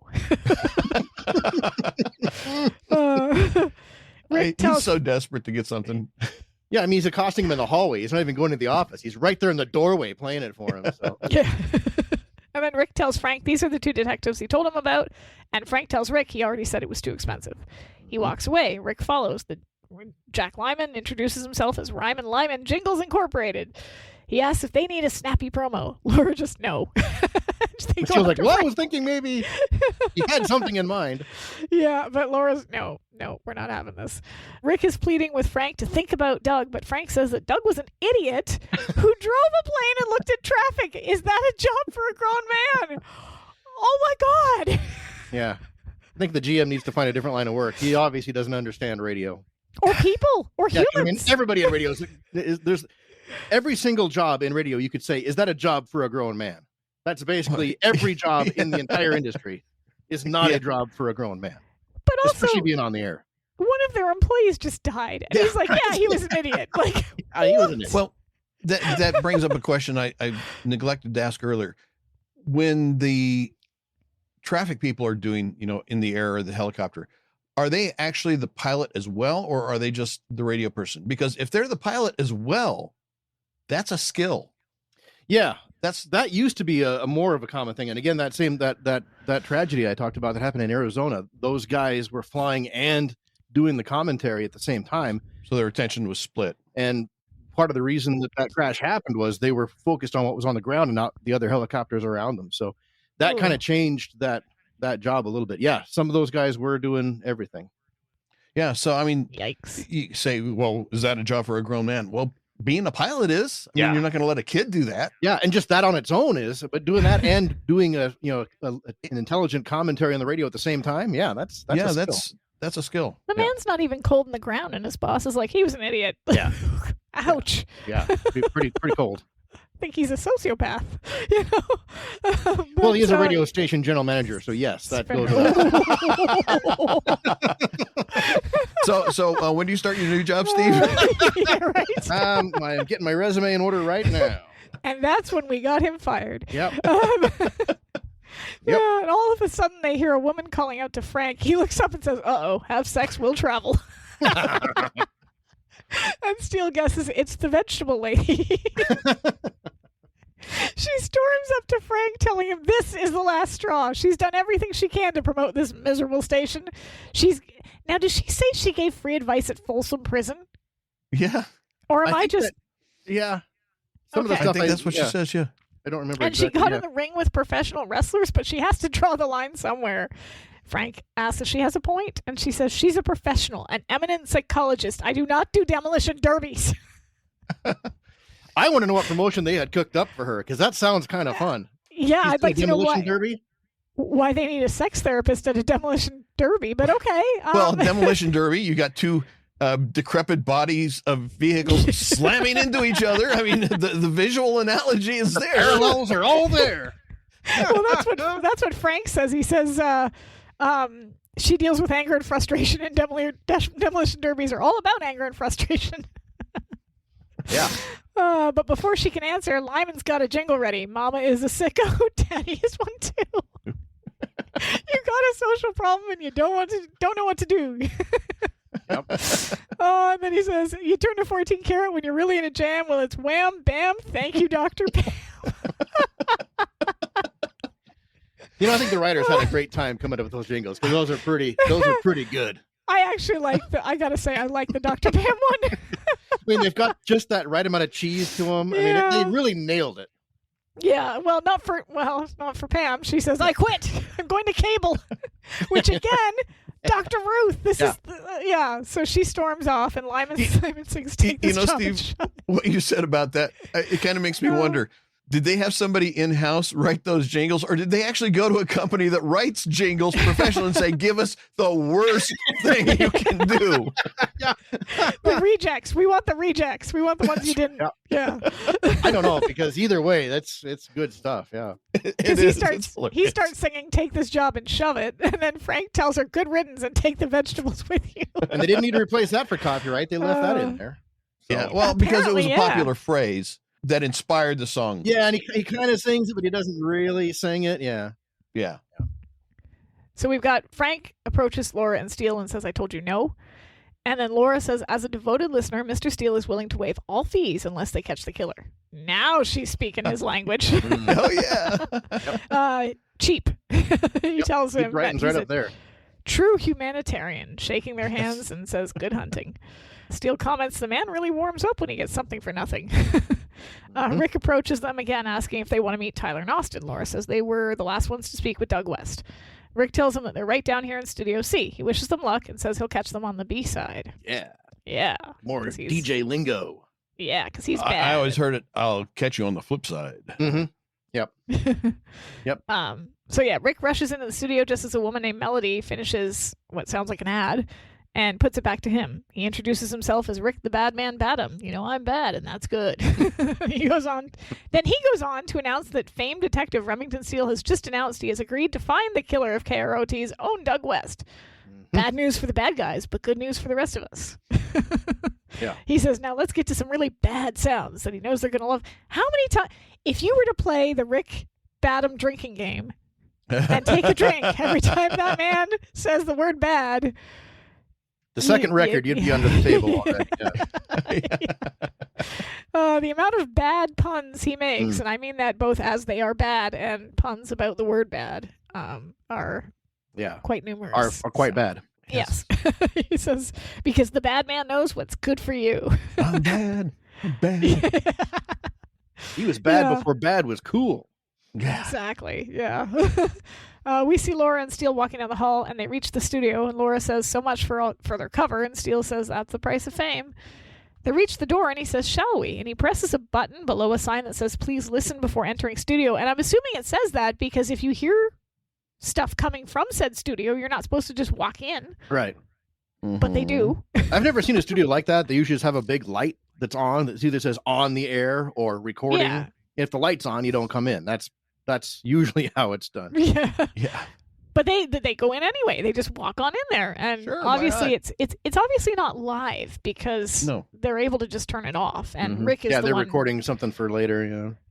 currently broadcasting. So so we hear a voice saying, "I know who did it, but you'll never get it out of me." And then she'll talk when I get through with her. Then help, help, help! And Steele and Laura enter to find Bud on the table. He's a method actor. He is. He's That's not why he just- shifts positions when he's doing the two voices. He has to really feel the part. Yeah, he's into it because he's like pretending to strangle himself. Yeah, he's laying on his back. Yelling, help, help. And then Norm says, just when it looked like it was the end for Pauline, Rex Righteous walked through the door. Bud looks at Steele in confusion and says, Rex Righteous? To which Steele corrects, Remington Steele, actually. And Norm, having not seen them, tells Bud to stick to the script. But Laura interrupts, saying, Addlepated Theater, one of my favorites. And Steele mutters, I won't tell anyone. So I'm guessing that's like a bit they do on the morning show. They like have a little segment, and they go to this like recorded some old- sort of radio. radio theater kind of thing. Yeah. Continuing radio drama. That's so Laura introduces Bud Tyler and Norman Austin to Steele. Norm asks who she is, and she tells him her name. Laura tells them that she listens to them every morning, and Norm jokingly says to get Frank and tell them they found their audience. Yep. That's a good pun. I like that one. Yeah, that's good. Bud asks what they can do for her, and she tells them that they're private investigators hired by the station to investigate Doug West's killer. Norm says it was a terrible tragedy, and he never heard anyone say an unkind word about Doug. Really? Really, Norm? Except for the GM, who just moments ago. Yeah. Or the fact that, he's banging his wife. I'm assuming that. Well, I mean, that's why he said he never heard anybody say an unkind word about him, because he doesn't want the suspicion, True. Yeah. Yeah, he is. He's really selling it, too. Like, Yeah. And Bud, who's terrible at this, he's like, he was a happily married man. He and Marcia never saw a happier couple. Blissful even. And he's overselling it. Yeah. Wow. Good job there, Bud. Laura tells him that evidence suggests that Doug was placed in the plane after he was killed and deliberately crashed. Norm, confused, says that Doug was on the radio this morning, and Steele says, you spoke with him? Norm stumbles, but says, yeah. Laura wonders if it's possible that someone cut into the broadcast. Norm begins to say it's not possible, but Bud interrupts and says it is, and that someone could patch in from another studio or set up a remote intercept. Norm says, sounds like science fiction to me. Steele asks her if she's suggesting that someone could have impersonated Doug West, and Laura says, or put on tapes of Doug's voice. She thanks them for helping narrow down their search to someone familiar with the station. Bud nervously tells him he's glad to be of help. Mm-hmm. And the poor guy just looks terrified. Yeah. So in the office, Steele is having second thoughts about the case, bizarre and baffling as it may be. He asks if this is the right time to be tackling a case like this, and that if they flop in front of a very large audience. Laura tells him, think of the publicity if they crack it. Steele counters, think of the publicity if they don't. And as he says this, Uncle Janos walks in. No, sorry. Dr. Kaufman from Tomorrow Never Dies. Whoa. Sorry. Back the train up. What's that reference? It's a Buffy reference. Uncle Janos, Oh. is that what you said? Yeah. He's Uncle Janos. in Okay, Buffy. it's a Buffy reference. Never mind. you It doesn't matter. Yeah. You'll get there eventually, but he also, so this guy, and I'm gonna butcher his name, so I apologize if anybody knows how to actually pronounce it. Please let us know. Vincent Chiavelli, I don't know how to say his last name, but he's a character actor, and he appears in so many things. Like I said, he's on Buffy, but the kind of cool Pierce Brosnan connection is that he plays Dr. Kaufman, who's a hitman in Tomorrow Never Dies. Yeah. So Pierce Brosnan encountered him here, and then of course worked with him again. Yeah. Years He's later. like, About 10 years later, I think. Yeah. Yeah, I could shoot this from Stuttgart and it would still have the desired effect. He's got like that crazy accent going on there. So yeah, he's a neat guy. He was a cool character actor. Mm-hmm. So yeah, he comes in, followed by a frantic Mildred. Steele leaps up and addresses this man. He's Leon. Leon tells him that announcing a major case on the radio gave him chills. Is my guy brilliant or what? He rhetorically says, why does this man need me, I ask you? And Laura sarcastically says, good question. She's been asking herself that for a long time. Yeah. Leon tells him he just got off the car phone with the West Coast Bureau Chief of People, and they flipped over this latest case. He says, I mean, a guy crashes an airplane with a bullet in his head? It's new, it's different, and it plays to their demographic. Steele eagerly says they liked it, and Leon exclaims, what like? We're talking animal passion here. He accidentally spits at Steele when he's saying it, and Pierce, like, wipes it away. Nice. I didn't notice that. Which is quite funny. I wish I looked. I didn't have a script for this one, but I would have loved to have seen whether this was just like, ugh, okay, gross. A little ad lib there. Yeah, or if that was what he was supposed to do. But he says, solve the case and the cover's yours. He tells him he has to fly and asks them to try and solve it by Thursday to meet their deadline, because that's totally something you can control. Right. Yeah. Yeah. He clicks his fingers at him, and Steele does so in return as he walks out the door. Mildred is ecstatic, exclaiming, People magazine? Steele assures her it's just to promote the agency. And Mildred points out she didn't hear her name mentioned. Steele begins to make excuses and heads for the door when Mildred pulls him over and says she's been thinking. The culprit has to be involved in the station, right? Steele echoes, our culprit? Mildred points out she is in training. Laura says, proceed, and Mildred says, naturally, they'll need someone to go undercover, someone crafty and able to blend in, and Laura interrupts and says, scratch that, adding that they'd already been seen by everyone there. Mildred whistles, points to herself, and Steele puts an arm around her, saying they've created a monster. And Laura's like, I give you full credit for that. So I gotta say, though, who doesn't love Mildred Krebs? Dr. Krebs? As a Dr. Krebs, because, I'm sorry, I'd call into that radio show. I would listen to that radio show. Yeah. A little bit of realistic take on that. I mean, obviously a radio station wouldn't just, oh yeah, you can have this afternoon show for 3 days. They wouldn't do that. If they wanted to have her, infiltrate the business, she'd be a new salesperson or something like that, where they could come and go and it's not going to affect what's on the air. But yeah, the parts with her are some of the best in that whole episode. Oh, they're great. And it reminded me of, have you seen the movie Straight Talk with Dolly Parton? No. Okay, I don't know if I'm going to Google when it came out, because I don't know if this was before this episode or if it was like afterwards. It was way after 1992. But so Straight Talk basically was a movie. Dolly Parton's character is like this kind of like down on her luck woman who leaves her no good boyfriend at the beginning of the film, and she basically just drives to, I think it's supposed to be LA, and she's applying for all these jobs, trying to break out on her own and be independent, etc. And she applies for a receptionist job at a radio station, and she goes in and she gets a chance to try to they basically put her on the desk right away for some reason, and she's screwing it up. She's dropping calls left, right, and center. Eventually she goes to get her lunch or a break or something like that, but she wanders into the wrong room. She wanders into a studio, and the new therapist that was supposed to show up didn't show up. So they think that she's Dr. Shirley, which her name is, right? So they basically just put her on. And, Dolly Parton does her sort of winning, folksy Dolly Parton thing and gives people like straight advice with like little euphemisms and funny little sayings and anecdotes that she learned, southern, people love it. And it becomes like a massive hit. But the problem is she's not a doctor. She doesn't have a degree.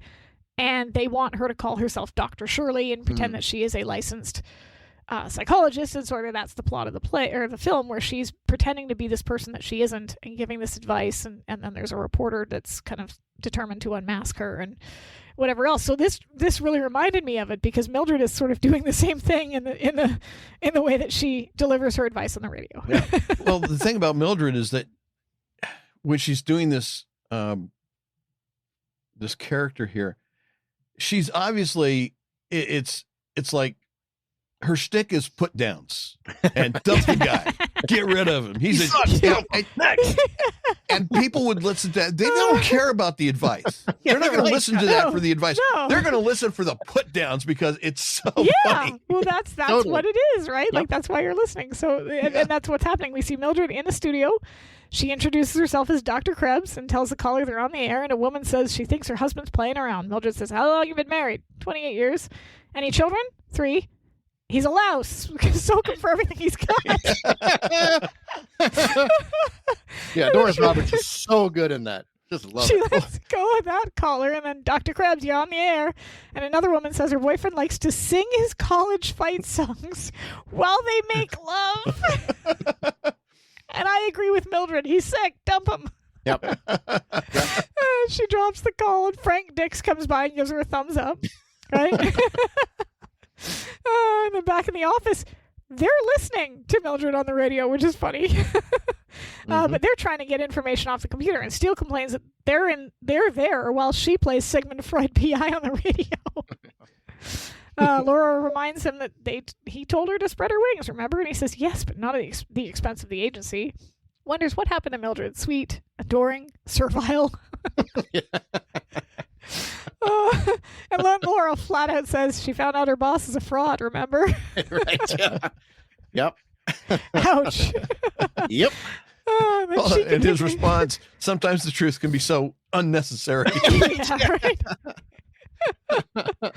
Well, Laura tells him that she doesn't mean to inconvenience him, but they focus their background check on Doug West. Steele leans over her shoulder. Mildred, meanwhile, is saying, sounds like money-grubbing bimbo to me. Dump her or start talking prenuptial agreement. And then the next one. Yeah, This would never be allowed to happen in a radio station. I'm sure, Steve, you could attest to that. Dr. Krebs, you're on the air. And the man's voice on the other end says he's 50 years old. He owns a prosperous line of clothing stores, that he was widowed last year, and unfortunately, the only women that has shown interest in him are young things, only after his money. He wonders where to go to meet a mature woman who will look past his wealth and social status. Yep. Kind of pushes the mic aside. Yeah. Hits the mute button. Yeah. Give me your number. Yeah, she hurriedly writes it down. And then she looks over at the window, and the woman who does the news breaks gestures for her to cut. Mildred says it's time for a news break, and she'll be back in 5, adding that Dr. Krebs is always in for you. Mm-hmm. Great show. The best show in the whole station. Yeah, literally. I want to listen to that station every day. Yep. That show. I would tune in for Dr. Krebs. The news report starts by talking about a mall that had to close following a murder. Mildred looks up and she sees Norman Austin walk by, so she gets up and follows him out the door and down the hallway. She opens the door that she thinks he went into and sees him making out with Doug's widow. Why? At work, man. Yeah. What is wrong with you? Yeah. Like, who does this? Love is blind. Well, apparently indiscreet. Stupid, too. Like, who does this? It reminds me of an episode of The Office where everybody's talking about all the times and the places in the office that they've done it.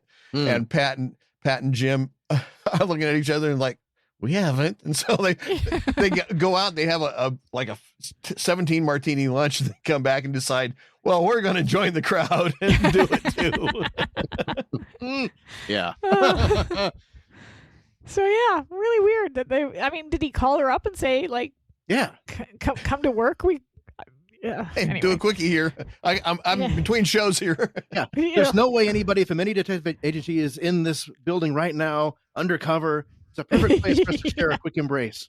That's right. And not lock the door. Yeah, the door was open. He just opened it right up. Yep. So, yeah. Back at the office, Mildred strides in, telling Laura and Steele that she thinks she's got this one locked up. And she's like, let's huddle. Laura and Still Steele kind of in character from the radio show. Yeah, they're baffled. They follow her into his office, where Mildred proudly says, I think we've got our motive. And she sits down at his desk. Yeah. Letting it go to her head just a tad. She calls it the typical love triangle. Boy meets girl, girl's married, boy kills girl's husband so they can live happily ever after. Yep. Yeah. Kind of works. Yep. Yeah. Laura asks if they can assign names to these boys and girls. And Mildred tells her Norman Austin and Mrs. Doug West. Laura is shocked, and Mildred says that she caught them in the middle of a very hot embrace. Steele says body heat, and Mildred says it certainly was. And then Steele says Kathleen Turner, William Hurt, Warner Brothers, 1981. He adds that it's about a man and a woman who plot to kill her husband to make it look like an accident. Mildred asks what they dug up, and Steele says that it seems Mrs. West is the beneficiary of a very large life insurance policy.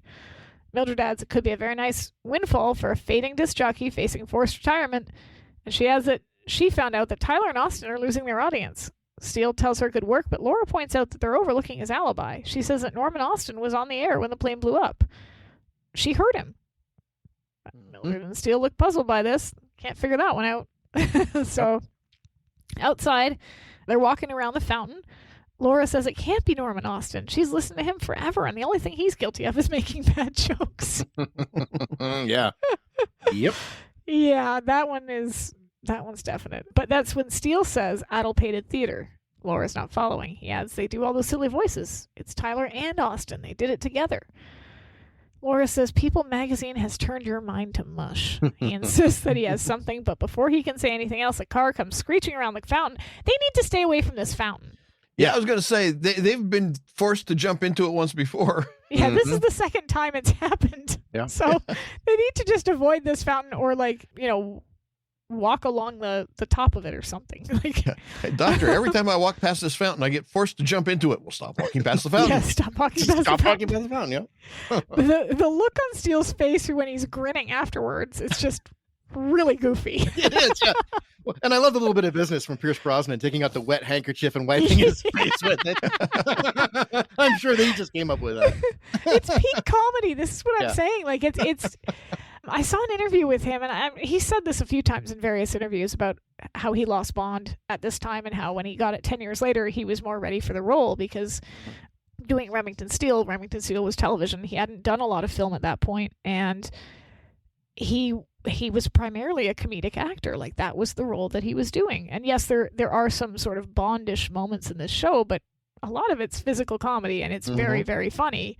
So I can totally see where he's coming from, where he's looking back in hindsight and going, yeah, he might have come across less Sean Connery and more Roger Moore, you know? Yeah, I think so. Yeah, I mean, you can tell if he obviously Cary Grant was one of his role models, and he definitely was more in that lighter spirit. Yeah, right, for sure. So, yeah, but he's good. He's really good. Yeah, I love those moments in this show. Yeah, because Laura, why are you grinning? Someone just tried to kill us. Exactly. We must be on the right track. Yeah, and he is really grinning too. Yeah. Yeah, he's really like. And then at his house, we see Norman Austin get into his car to go to work. The camera pans down, showing us a flat tire, which he notices as he tries to back out. In the bushes, we see Mildred, and she looks real proud of herself. Yep. Yep. And I sort of feel bad for Norm here because he's actually on time. You know, he's trying to turn over a new leaf. But yeah, he promised it would be the last time he was late, and now this. Yeah. So at the station, we've got Steele and Laura walk in as the intro to Tyler and Austin's morning show plays. And I don't know about you, but nice sweater. Yeah, I was going to say that. But yeah, I was going to say some sweater porn for Eric here. that's right. Big fan of sweaters. That's right. I do always find it weird to see her, though, wearing a sweater with like a business skirt, because it always feels like a weird combination. That sweater looks like it would be more at home with like a pair of jeans, you know? Yeah. Or slacks, yeah. The skirt kind of looks a little too dressy, and the sweater looks a little too casual. But I like from the top, from the waist up, it's a nice sweater. So I'm going to say something. I won't. okay, yeah, that's not what I meant, and you know it, sir. Speaking about fashion, Save it for Dr. Krebs. save it for or Dr. Ruth, or the Sunday Night Sex Show with Sue Johansson, which you can still find clips of that on YouTube. Fun fact. Really? Okay. Yeah. So we hear Norman introduce himself along with Bud Tyler, and his staggering statistic, quote unquote, Norm claims that there's a woman giving birth every 1.5 seconds, and Bud replies, loose woman. No. Oh, that's terrible. Yeah, this station's desperate. They're doing whatever they can. They really are. Laura and Steele arrive at the door to the studio, and again, they just walk in. Yeah, sure. Apparently you can do that when somebody's live on the air. Can they do that? Can you? I mean, typically you wouldn't even get that far. You wouldn't even get into the building without being buzzed in by somebody. Well, wouldn't the door to the studio itself, the actual I don't on-air think those studio, are wouldn't it be locked? No, those usually aren't Really? locked. Yeah. Okay.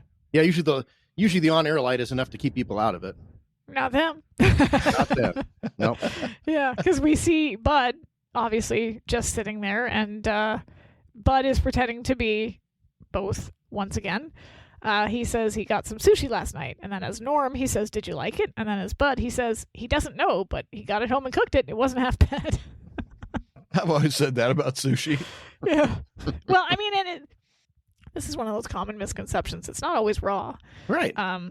Like like there's a lot of like California rolls are just vegetables. Mhm. It's literally just the roll of stuff in Yeah, the or rice. just smoked salmon or something like that in there that's not technically raw. Sashimi, I think sashimi is always raw. I think that's the one that's like, and it's like on top of the rice. But anyway, that's really not relevant. That's the other cooking show. Yeah, that's the real cooking show. Do not put that up anywhere either. Yeah. Like, don't do Well, that. I don't know. We're talking. I was gonna say we're talking meat, but okay. You definitely no. You don't want. No, this is. You definitely go to the ER for that. Yeah. So Steele says slick operation, and he looks. That's where he looks up and he sees Steele, and he's horrified. He asks how long he's been there, and Steele says long enough. And Bud frantically throws it over to traffic, which if they weren't expecting to do a traffic report, what would they do? No, yeah, there's quite a few moments in that scene that are not realistic. I mean, the show would go on. He would ignore the guys in the studio probably, and just keep doing the show. And I'm guessing if Steele is not anywhere near the mic, probably would anybody hear it? Or no, I mean, I don't know back in those days how common mic processors were, but yeah, today you've got to be right on the mic. Anything that's anybody talking in the background, you're not going to hear him at all. Yeah. So as he throws it over to traffic, Steele says, Norman didn't come in yesterday, did he? And Bud says no. And Steele asks if he covered for him. Bud admits that he did, and he goes back on the air telling people to stay off the freeways and stay in bed. And then he says, here come the hits, just as Norm walks in, which is kind of funny because, they're kind of getting hit with like... Right. Yeah. He turns to Norm telling him he's glad he's here and asking what is he going to do. Norm says, play the record, Bud. Yeah, I do like that line. Yeah, that's a good one. That's a good one. He flicks and there's another one where the music was changed. It was Help Me Rhonda originally. Which, okay, I mean, I love the Beach Boys. It would have been nice to have kept that. Just saying. Yep. That would have been expensive. True. Probably so, yeah. Yeah, because they were still putting out. They hadn't done Kokomo yet. They were still putting out. Still to come, yeah. Yeah, they were doing that too, but they were making music also. Well, but it's the Beach Boys. That's like the Beatles. You don't.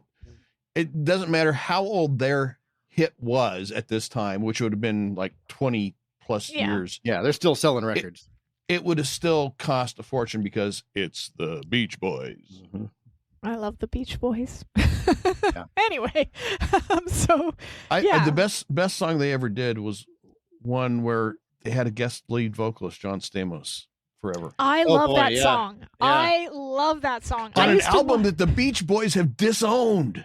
Yeah, because it was all just Mike Love by himself, basically doing the thing. I mean, it was his Kokomo 2, basically. Well, but this is the thing about Kokomo 2 is that album that they put Kokomo on, that's out of circulation as well, because that song was for the movie Cocktail, and basically the record company said, okay, you got to put out an album to go with it, and they had a bunch of songs that.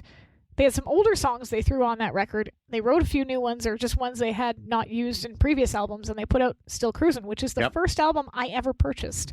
Yeah. Like, ever. I bought it. That was to capitalize on how big of a hit Kokomo had become. Yeah, Kokomo was massive. So I bought that album, and to this day, my favorite Beach Boys song was a tie between Kokomo and one of the other songs on the album, which never became a hit in any measurable way, but it was called Somewhere Near Japan. And it's just an absolutely gorgeous song. You can still find it if you look at like YouTube. Eric sent me a link of all the songs. It's a beautiful song. And I love the album, and I eventually managed to get a record copy of it. I have it on tape, but tapes don't last forever. Right. So, yeah, although my Dolly Parton Christmas album that I had as a kid is still going strong. So high quality cassette, then that's good. It is, because we play it every year when we put up our Christmas tree, and it still sounds good. So do you remember the album that you're talking about, Eric? What was the name of the one that they don't like to admit? Somewhere in Paradise. Somewhere in Paradise, that's right. Okay. Which I have a copy of. Yeah, and Still Cruisin' is also out of print. So there's two there's something you go to eBay for. Yeah. Or like there's a record store. Actually, in my case, they ordered it from like Australia or something, and I paid $70 for like the vinyl copy of it, because a vinyl record will, if it's cared for, will last a lot longer than a tape cassette. So I now have it on tape and on vinyl. But yes, love the Beach Boys. Anyways, so he flicks the switch and music starts, and then Laura says she didn't want to believe it. And Norm says, believe what? And Laura says, you and Mrs. West. Norm asks if adultery is such a killer in this day and age. Bad choice of words, my friend. Really? Yeah. Steele adds that they know about the life insurance, and he says it's very clever to have people hear him on the air while he's out there disposing of Doug West's body.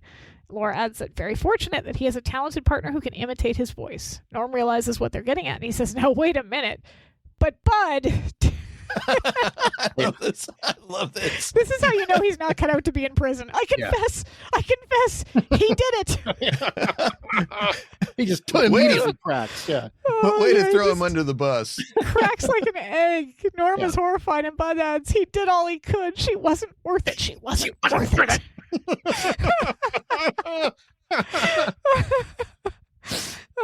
Norman tells Bud he's finally gone crazy, and Steele asks where he was yesterday morning. Norm admits he was with Marcia, and Laura asks if anyone else saw him, and he says, of course not. A woman's honor is at stake. Right.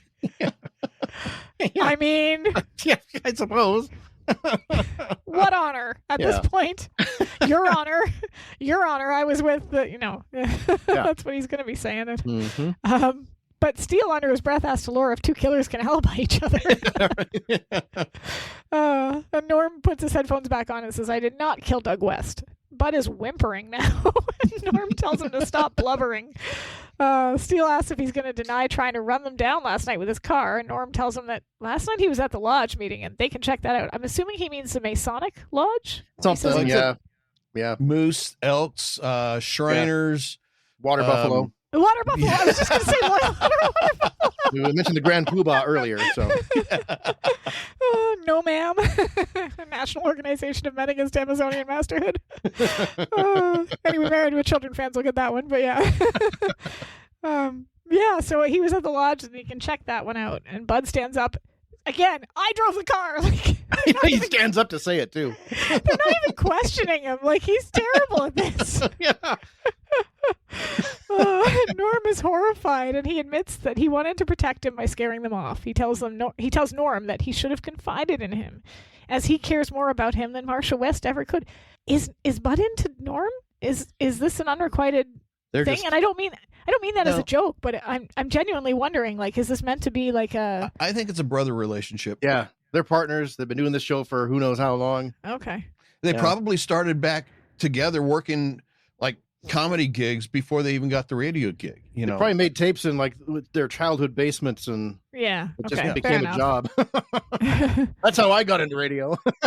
Yeah, they've been buddies since they were kids. Yeah. I had to do, I don't know, I probably mentioned this when we did our other show, but for a course that I took in high school, we had to do a radio station, and we made ours as if we were in outer space and we were aliens and all of our I think you did mention that, yeah. I don't know if that was on the original one or the redo.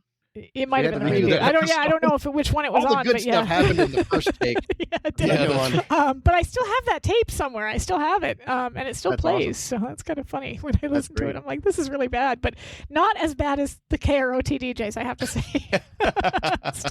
still better than Tyler and Austin. Yeah, you'd have to really work hard to be that bad. I can see why they're losing audience. I mean, there's got to be better stations in that market. Right? Norm tells him that his compassion's going to get them both put away. And Laura tells him not to say anything else until they're... Laura is the one saying, guys, you're going to want to shut up here. The more you're talking, the worse this is sounding. Until your lawyer gets here. And Bud pleadingly, can we at least finish our show? Oh, poor guy. So we switch over. Yeah, I know. We switch over to Steele's apartment, and we see Steele, Laura, and Mildred. And they're all in fancy evening wear. We've got Steele in a tux. Lots of photography equipment. You have frozen. Oh, I'm still here. You is frozen. I'm still here. Frozen. Welcome back. Oh, yeah. You're fading back into view. That is so weird because it's saying a recording error on my thing down here. So. Oh, that's not good. That is not good. It doesn't sound good, no. No. Yikes. Hopefully that doesn't... Well, it says we've got your Roadcaster, so yes, hopefully we do. that will... And I've got the Windows one too, so... Okay. Yeah, we're covered. Sorry, I didn't do it. You're still freezing. You're still doing the robot. Still not quite totally with us. Yeah. You're doing the Shields and Yarnell. Oh no! I'm trying to come back. Am I back yet? This is worse than the Tyler and Austin morning show. You're back. You're back. You're absolutely back. I think you're here now. Yeah. Okay. So like I said, we're in Steele's apartment. They're all in their evening wear. There's photography equipment as well as Leon. This is the photo shoot for people. Steele is standing by the window, and Leon tells him the pose is perfect. He hands him a pipe. Laura and Mildred are on the couch, and they look real bored. Can I say, I hate it when they glam her up. Her hair is horrible. That necklace is horrible. The only good thing there is the dress. I mean, it just... Yeah. I'm sorry. Yeah, there's a couple of scenes in this episode where her hair is too done up, and it's like in that really poofy, teased 80s, like they killed the ozone layer with hairspray type look. And I agree, it's when it's that big, it's not Laura. It doesn't really. Right. I can see why the they necklace and the earrings aren't. Yeah, well, that could be part of it. Like she doesn't. She obviously is not in the moment there, and maybe it's like, we got to doll you up for the cover, baby, that kind of thing, and she's totally against it. It would make sense. It would make sense too for a photo cover to have her in. Here, now try the pipe. I mean, he's obviously kind of like, Yeah. Yeah, that's true. Now slide in here, Laura. And she doesn't even hear him. She's like deep in thought. He asks her again. She still doesn't respond. Mildred jumps up eagerly, so she's ready. But Leon, in a minute, sweetheart, in a minute. A blonde woman with a microphone approaches Laura and tells her that their readers would like to know what it's like to work with such a brilliant, sexy man as Remington Steele. She looks at her. That's what she was going to do on the original interview, like Eric was saying. That was the stuff they were trying to get originally. What's funny is that she looks over at Steele and he grins and she's, excuse me. She just goes into the bed. She doesn't even look at the woman. She's just like, gone. Yep. And Leon's like, she's obviously overcome. It's almost as if this is the final straw, that they've had some sort of a argument or there's been some issue before this, and she's already been in a bad mood, and now she's having to deal with this. That's kind of the way it comes off. Yeah, you kind of wonder if there was like a scene cut or something like that. Because, I mean, I get that she's upset about Tyler and Austin, but it seems to go from like 0 to 100. Yeah. She wanted this people cover too. This would be really good press for the agency. Yeah. Yeah, so she's totally not into the moment there, though. She would rather be anywhere but where she is right there.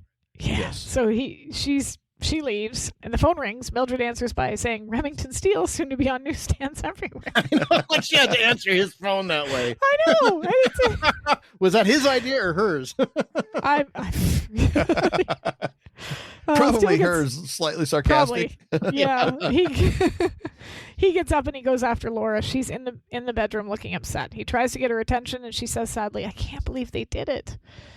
And Steele points out that, as with the Atomic Man case, where celebrities are concerned, real life can be a cruel distortion of the truth. Except Atomic Man was innocent. Mm-hmm. Yeah. So kind of like not the right parallel, I guess. No, but I guess in that episode, it wasn't kind of like, she kind of idolized him, and he was just like this ordinary kind of guy, and kind of shattered that. And in that sense, yes. Laura, she even agrees. She says she thought they were bright and upbeat guys, but they're just a pair of over-the-hill disc jockeys. They work in radio automatically. Ouch. Your standards are way too high already. If they were anything, they'd be on TV. I thought they were really fun and smart, but no, they're just a bunch of over-the-hill disc jockeys. Well, that's kind of like the same thing about, people, I'm a big fan of the Moody Blues or Rush or whatever, and then they go and see him, and it's like, did these guys come in a wheelchair or what? They have the oxygen before they get on stage. That's right. It's like a pee break halfway through the set. I'm gonna Rush just announced a tour, okay, and they're gonna be in Toronto next year. $900 for tickets to see Rush. People will buy it because I think even without Neil Peart, I think they I have would the buy draw it. still. Yeah, I would. Yeah. Well, if I had, I don't have $900. I would love to see Rush. Are you kidding me? Mm-hmm. I don't know how Rush does their live shows, but the few live shows I've seen, it's just like, okay, guys, you don't even need to be on stage. Just grab the CD, grab the record, and play it, because that's all you're going to do anyway. Is you're just going to mimic the record. There are a lot of backing tracks. I don't think Rush is really that way, though. Rush does a lot of stuff for real on stage. I mean, they have. Well, it's not just not that they're not doing a live performance. It's just that the live performance is literally just a replication of the album. Well, there's no improvisation that isn't part of it. You know, Grateful Dead. I was never into the Grateful Dead, but I had to respect those guys because they would take a song that was 3 minutes on an album and turn it into a 15-minute, extravaganza on stage. Yeah. Mm-hmm. That's musicianship. I have seen, I've lost count because I had one of my students ask me, how many concerts have you seen? And I had to actually like sit down and make a list. And it's well over 40 at this point. And sure, some, yes, but I've seen a lot of concerts where they definitely aren't just playing the song as it is on the album. Like Bon Jovi, they make like all of their tracks their own when they're live. It's very like the energy. Heart, oh my God, Heart, they are so good. They are so good live. Like I'm in love with Nancy Wilson. She's on the guitar. She's just amazing. And like, but some like we saw Avril Lavigne and she was fine. Yeah, I think a lot of the Why is that an insult? Yeah, she was fine. Like, it didn't suck. A lot of the pop artists use backing tracks because they do a lot of dancing and choreography and all that stuff, and you can't sing while you're doing that. But the rock bands I think are more legit. A lot of them aren't even singing live. Oh no, themselves. the ones and in fact, the Eagles have been caught doing this. But you can tell. You can always tell. No, you can't. No, you can't.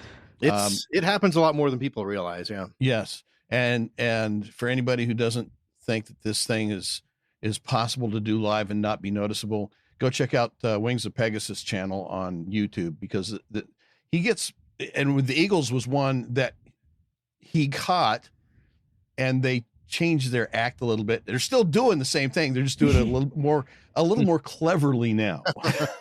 Yeah, there's pitch correction. There's all kinds of stuff going on. When Joe Elliott from Def Leppard stops Rock of Ages mid-song to say "F me, I forgot the words." Right. Pretty sure that he's singing that song. You know. Yeah. There are some bands that do backing tracks a lot, and there are others that are out there playing all of it. Okay, so I have to ask. I know we've deviated here. We've blown up the episode. Steve, what was your first concert? Like, what was the first live concert you ever saw? Well, that's a good question. It might have been Huey Lewis and the News. Oh, I've seen Huey Lewis. They were fun. Mm-hmm. They were fun. He's on my list. Yeah. He's on my list. It was a good show. Those guys were legit too. That's kind of an underrated band. People kind of brush them off as being like a poppy band, but those guys are legit. I saw him with. Those were the guys of Back to the Future who they're not real. Right. The Power of Love with the synthesizers. It's a great song. Yeah. There's actually some great guitar licks in those songs. Oh yeah. I saw him with Burton Cummings at there's a festival that happens every year in London, Rock the Park, and the lineup was Huey Lewis and then Burton Cummings from the Guess Who, and it was like Burton Cummings had so much energy that I'm like he's twice my age and I can't do what he's doing. I'm tired just watching him. So, but my first concert was Jan Arden at the Western Fair, and she is incredible, hilarious woman, really funny, genuinely really funny. Eric, who was yours? A musical artist? Yeah. Don't laugh. The Glenn Miller Orchestra. Oh wow! Oh no, that's cool. I wouldn't. That is cool. That is really cool.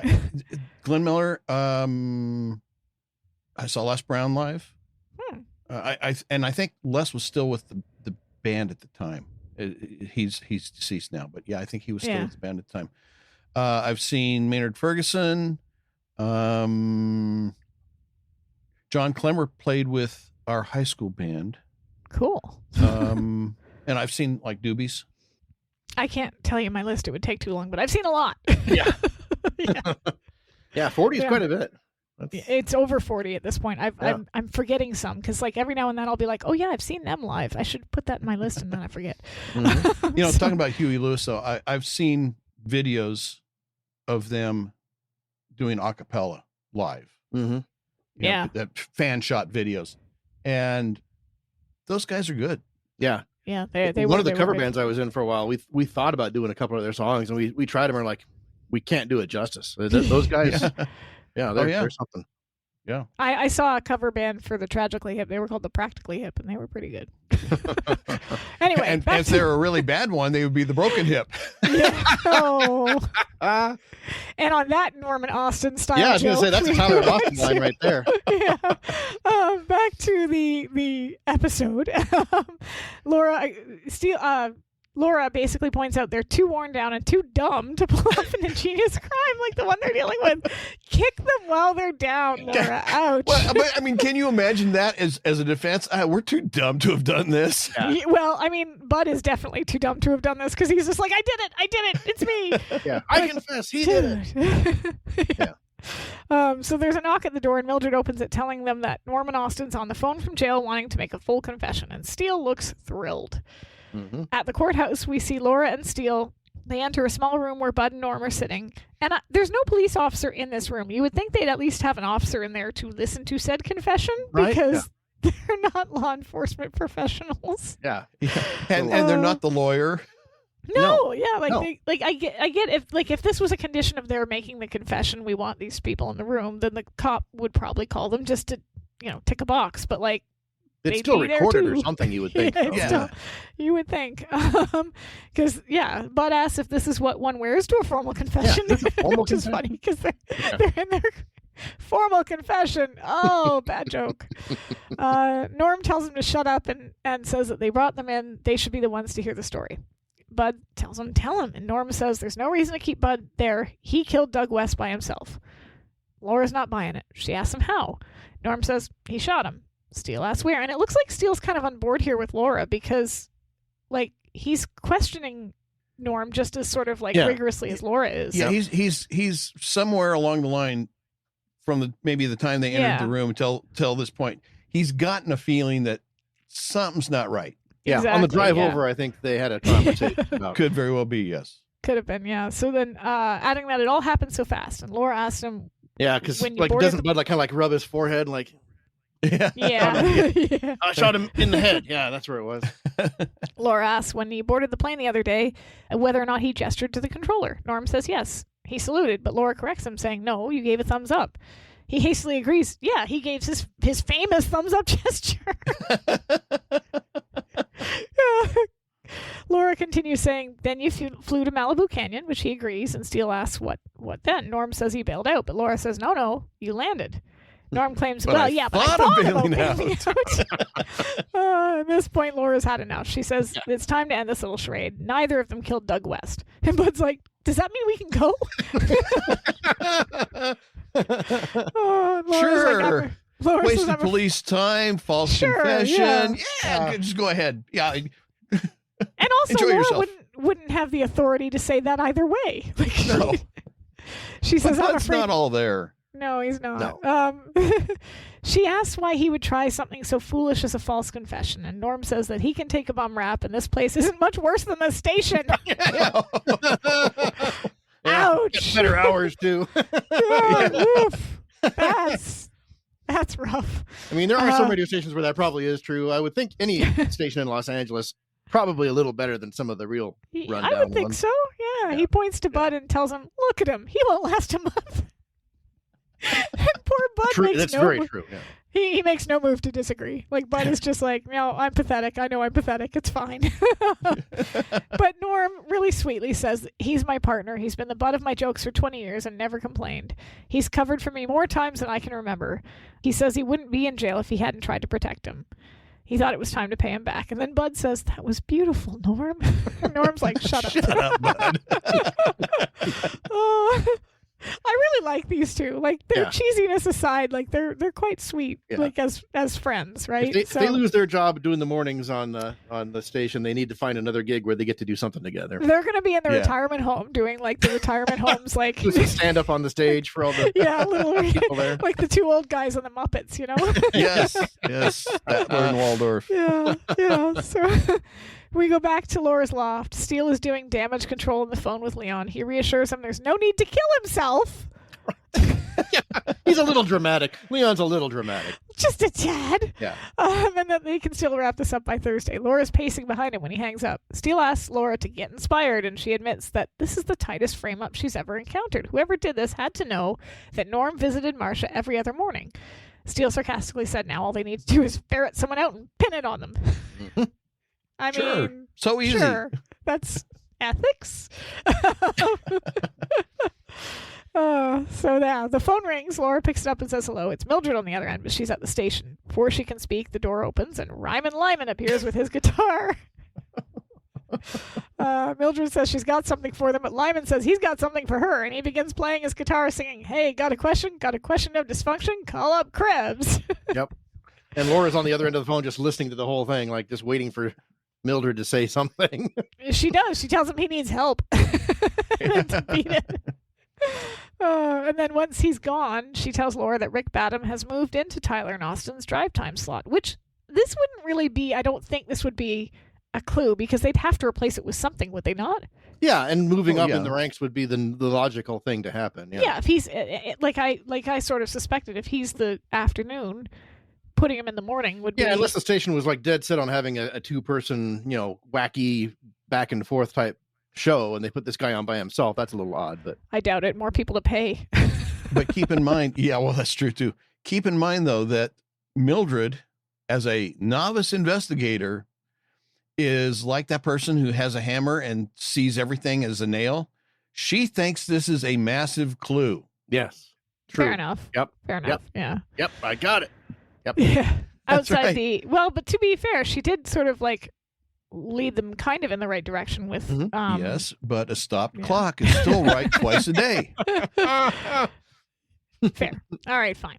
She's in training. She's learning. Outside That's right. Outside the building, Laura and Steele are waiting in the Rabbit. Laura's still wearing that really nice colored pink blouse. I like the blouse. I didn't like the shoulder pads. Yeah. But she looks so good in pink. She looks fantastic in pink. They should have her in pink all the time. Just saying. Is that really a pink, or is that, to me, that's more like a dusty rose? Yeah, but either way, like it's pink adjacent. Fine. You're the guy that goes to the store and gets all the swatches, aren't you? No, just dusty rose has been a color that my wife and I have really liked for years, and have talked about if we ever owned our own house, of maybe painting our bedroom a dusty rose. But it's I nice. also like, I like those kind of dusty, earthy colors, like a dusty fern or things like that. But, yeah, she looks good in that blouse. Anyway, she's got a fedora on too, which is like that's always a good peak Laura. A good sign. Yeah. Steele tells her they're clutching at straws, and she asks him, "Do you want the magazine cover?" I'm clutching. Steele points out that Rick was the one who hired them, and Laura says, "What a better way to do." They have been hired by the criminals in the past. This isn't the first time. Yes. Yep. So, like, this wouldn't. Yeah, I at this point, if I were them, I would be suspecting all of the people that hire you. Like, Yes. Right. Yeah. Totally. Steele questions why, if he wanted Tyler and Austin's slot, why not kill them outright instead of framing them for Doug West's murder? Laura admits that she doesn't know, but suggests they follow their only lead and see if they can find out. He tells her there's no need to get snippy as the car drives up. It's a Porsche, and the license plate says, "Bad Man." So I had no idea what the salary range was for a DJ in the 80s in LA. What, are you thinking that he couldn't have afforded custom license plates? Well, I wasn't sure, but or a used Porsche. well, I know you said in a minute ago that like they used to be paid more. Well, yeah, but still, even then, unless you're one of the big people in the big markets, like one of the top rated shows, I mean, there was like, there's Howard Stern and there was Rush Limbaugh and all those guys, and then there was everybody else. So the handful of people at the top are making big money, and everybody else is not. Yeah, so here's what I Googled it, because I was like, I wanted to know. So this is what I found. Here are realistic ranges according to Google, based on industry reports and union data from the era. Typical LA radio DJ play in the 80s. Entry levels, or small stations, between 12,000 and 20,000 per year, according to this. And it didn't say whether it was AM or FM, so this could maybe be completely off base. Yeah. If they're only talking FM, because I couldn't seem to find that distinction. Well, like you said earlier, it would be pretty unusual for there to be a standalone AM in that market. So most of the AMs and FMs were part of the same company. So then it says mid-level DJs, regular daily shifts, 25 to 45 per year.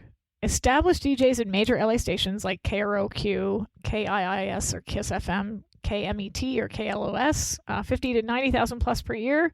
And then high-profile personalities or morning drive stars between 100 and 250,000 plus per year. according to this, it That's said back top, when radio was making money. Yeah, it said top names like Rick Dees, Kiss FM, and some KROQ personalities were known to earn into hundreds of thousands, even over $1 million for the most famous ones by the late 80s. Let's go back to the first level. You said 10 to 12,000? It was 12 to, hold on. 12 to 20 per year. Okay. Yeah. What was the cost of living back then, though? Because to us right now, good point. 12 to 20, that sounds like, okay, you're living in a cardboard box on the street corner.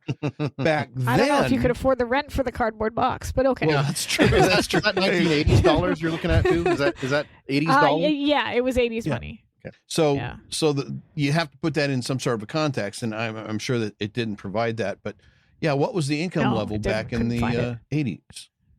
Yeah, good question. Income. It also said other income factors included things like advertising spots and endorsements. DJs in big markets could get extra money for live reads or promo appearances. Union rules, AFTRA. Many DJs in LA were unionized, which set minimums, but most experienced personalities earned well above the minimum. And then ratings bonuses, big for morning shows and drive time hosts. So, okay, according to Google AI, in the 1980s, the median U.S. family income was about $21,000. Okay. Yeah. So the entry level one, that would have been tight. Yeah, and I'm going to go out on a limb here and say that KROT is not one of the top 5 stations in the market. No, I'm Are you guessing sure? It's not. So yeah, maybe LA is the second biggest market in the U.S. So yeah, probably. Maybe So you're saying that KROT would make WKRP look like top of the line? Yeah. Well, I didn't see any salespeople at KROT, so I don't know where they're making their money, but. Well, don't ask. I'm going to assume then that Porsche is used because I don't think Rick the Badman Badham is making the high-profile personality. Yeah, it might be a rental. Like yeah. Well, it says Badman on the back though. It does, true. Well, but the license plate, you'd still get a license plate. You can get custom plates on a rental. Yeah, that's true. But that Porsche though, looking at it, I can't tell because I'm not a Porsche expert, but I'm going to say it's not that old. So even if he got it used, he still paid a pretty penny for it. Yeah, so in we're the supposed 80s, that to was assume, a pretty good car.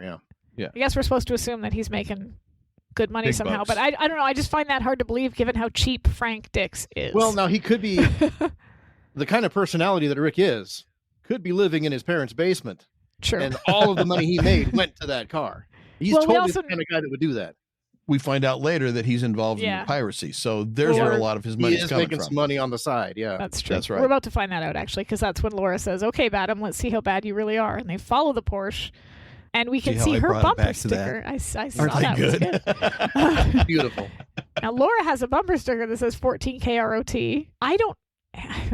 Never had it before. I don't have bump. Yeah, she never had the bumper sticker. She doesn't even have it consistently in this episode. No, it's only here once. I think when they leave the warehouse and follow him, I don't think it's on the car at that moment. But then when they're following him on the road, it's back. Yeah, I've always wanted to be a bumper sticker person, but then I also don't want to ruin the paint on my car. So I think it would have been a nice touch if they would have just left it on that car for the rest of that season. Well, back 80s, bumper stickers were not as deadly to cars as they are now because you could put them literally on the bumper. Yeah, which was usually a polished chrome bumper. Yeah, it was a metal base with chrome over the top, and there were chemicals that you could get that would just basically melt those stickers off. Mm-hmm. Now you've got cars that are plastic. I mean, literally plastic. Yeah, the bumpers are plastic. If you put a bumper sticker on that, it's there forever until you replace that bumper. Yeah, true. Totally. True. So we've got outside a building. We see Laura and Steele waiting. It's a warehouse. Rick exits and gets into what looks to be a delivery van. He drives away and they follow. Steele tells Laura not to get too close, and she asks him to relax since he's making her nervous. Behind her, we see a big truck accelerate and start blaring a novelty horn. Laura looks in her mirror and asks, "Do we know them?" Steele says, "I hope not." Those horns are so obnoxious. Yeah. My dad used to have a horn like that on his truck. Good God, that was embarrassing. He'd hit the horn, and we were just like, oh no. It's like, I don't know this man. He is not my father.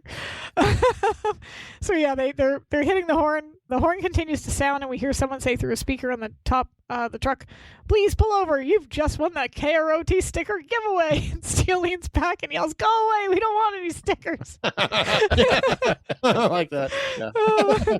But the man on the truck tells him, "Pull over."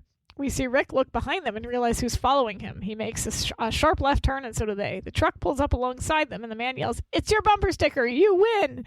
And Laura says, "We don't want to win." But the man tells him, "It's a trip for two to Hawaii." And then Steele, Hey. you see him start begging Laura to stop, which is quite funny.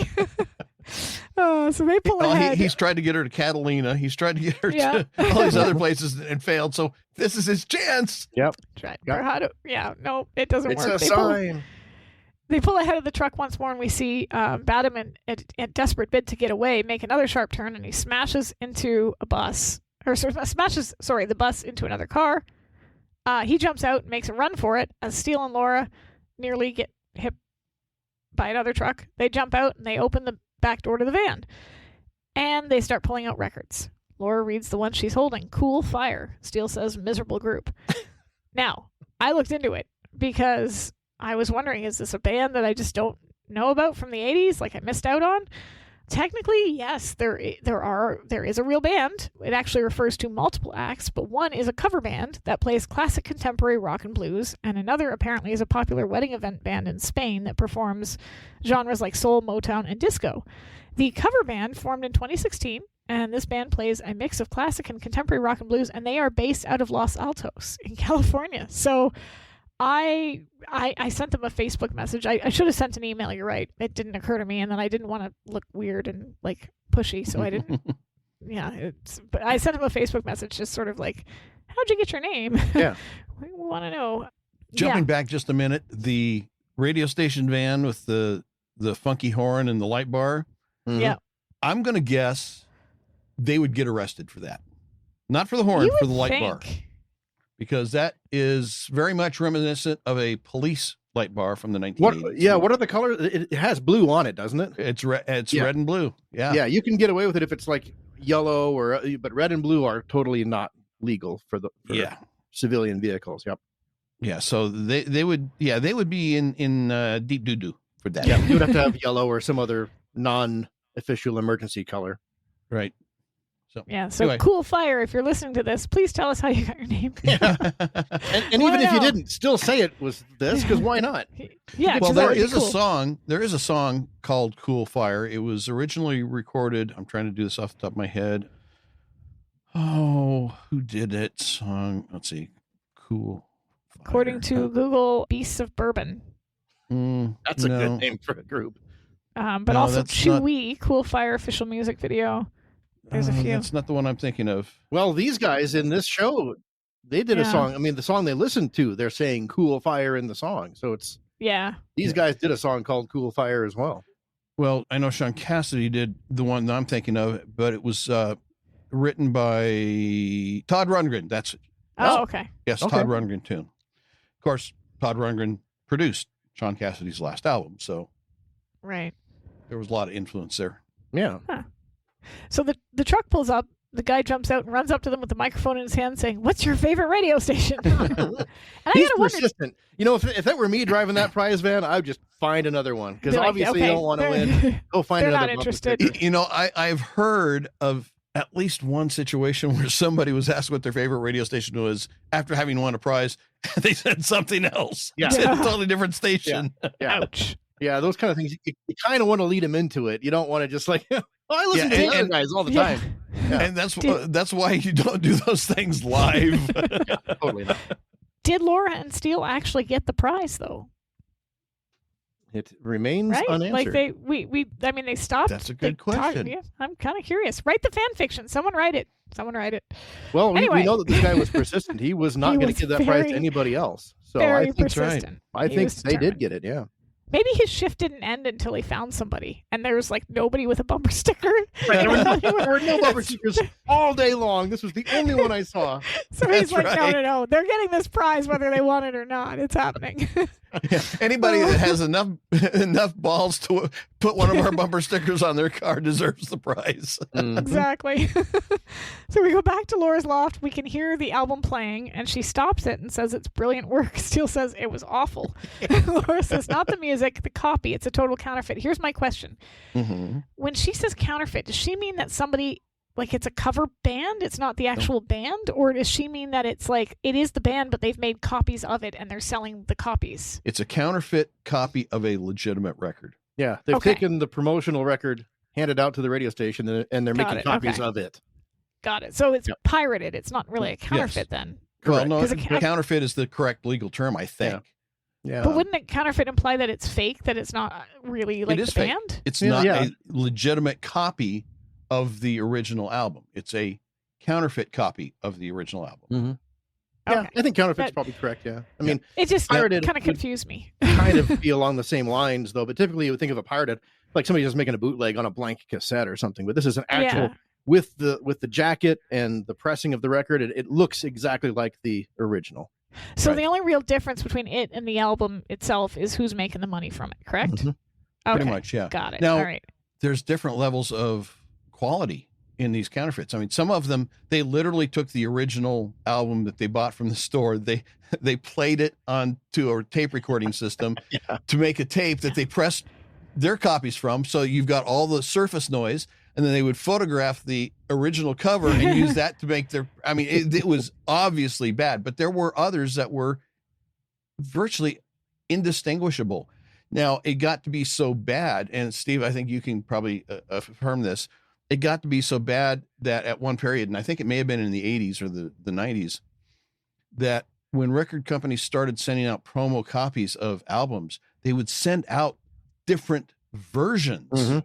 to Yeah. different stations because they knew that if they found a counterfeit copy that had this particular sequence of songs and it had this song on it that isn't actually on the original album that they're going to release, they would know where that counterfeit was sourced Mhm. from. Yeah, they Yeah. would. In fact, they even stopped selling or sending out albums entirely. They would send promotional singles, and it Oh, would okay. be completely different packaging. Yeah, totally different production for the radio stations. Yeah, that they did eventually. They would they would drill through the CD cases and stuff like that to try to Mhm. mark them sometimes if they That's did actually crazy. send the actual album out. But yeah, they would. Right. The radio stations started to get completely different copies.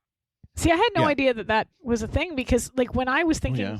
when they said it was counterfeit, what I was thinking of was, you know how, like, you used to buy, you'd go into a record store or a music yeah. store and you'd buy, like, it's like all the hits and it's like a mix, right? And then you think you're getting the actual songs, but you're not. You're getting somebody else having recorded the songs that Yes. they didn't want to license. So they're like, you know what I mean? So you're not getting Madonna. You're getting somebody singing a Madonna song, but hey, you know. That kind of was sounded always- like it was a Madonna.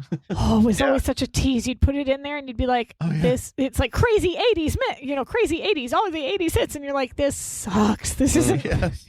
this is not what I bought. It's like going Okay, to so- karaoke night somewhere and you're Yeah, hearing exactly. yeah.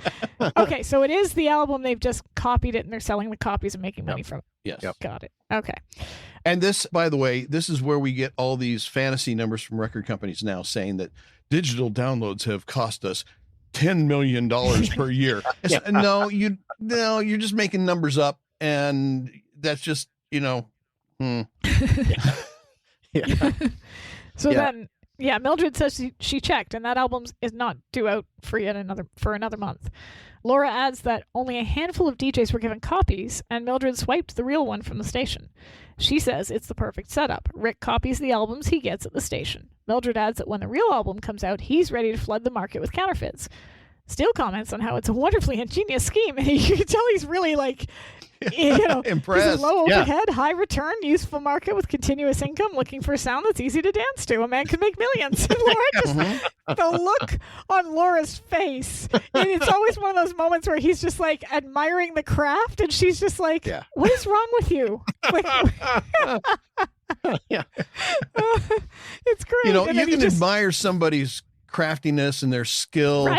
and their ingenuity without admiring the crime. Exactly. Yeah. Like that seems like what he's doing. He's just like, hey, it's a good con. I think you can make some money off that. He has a different lens he's looking through for those things. That's Yeah, right. yeah.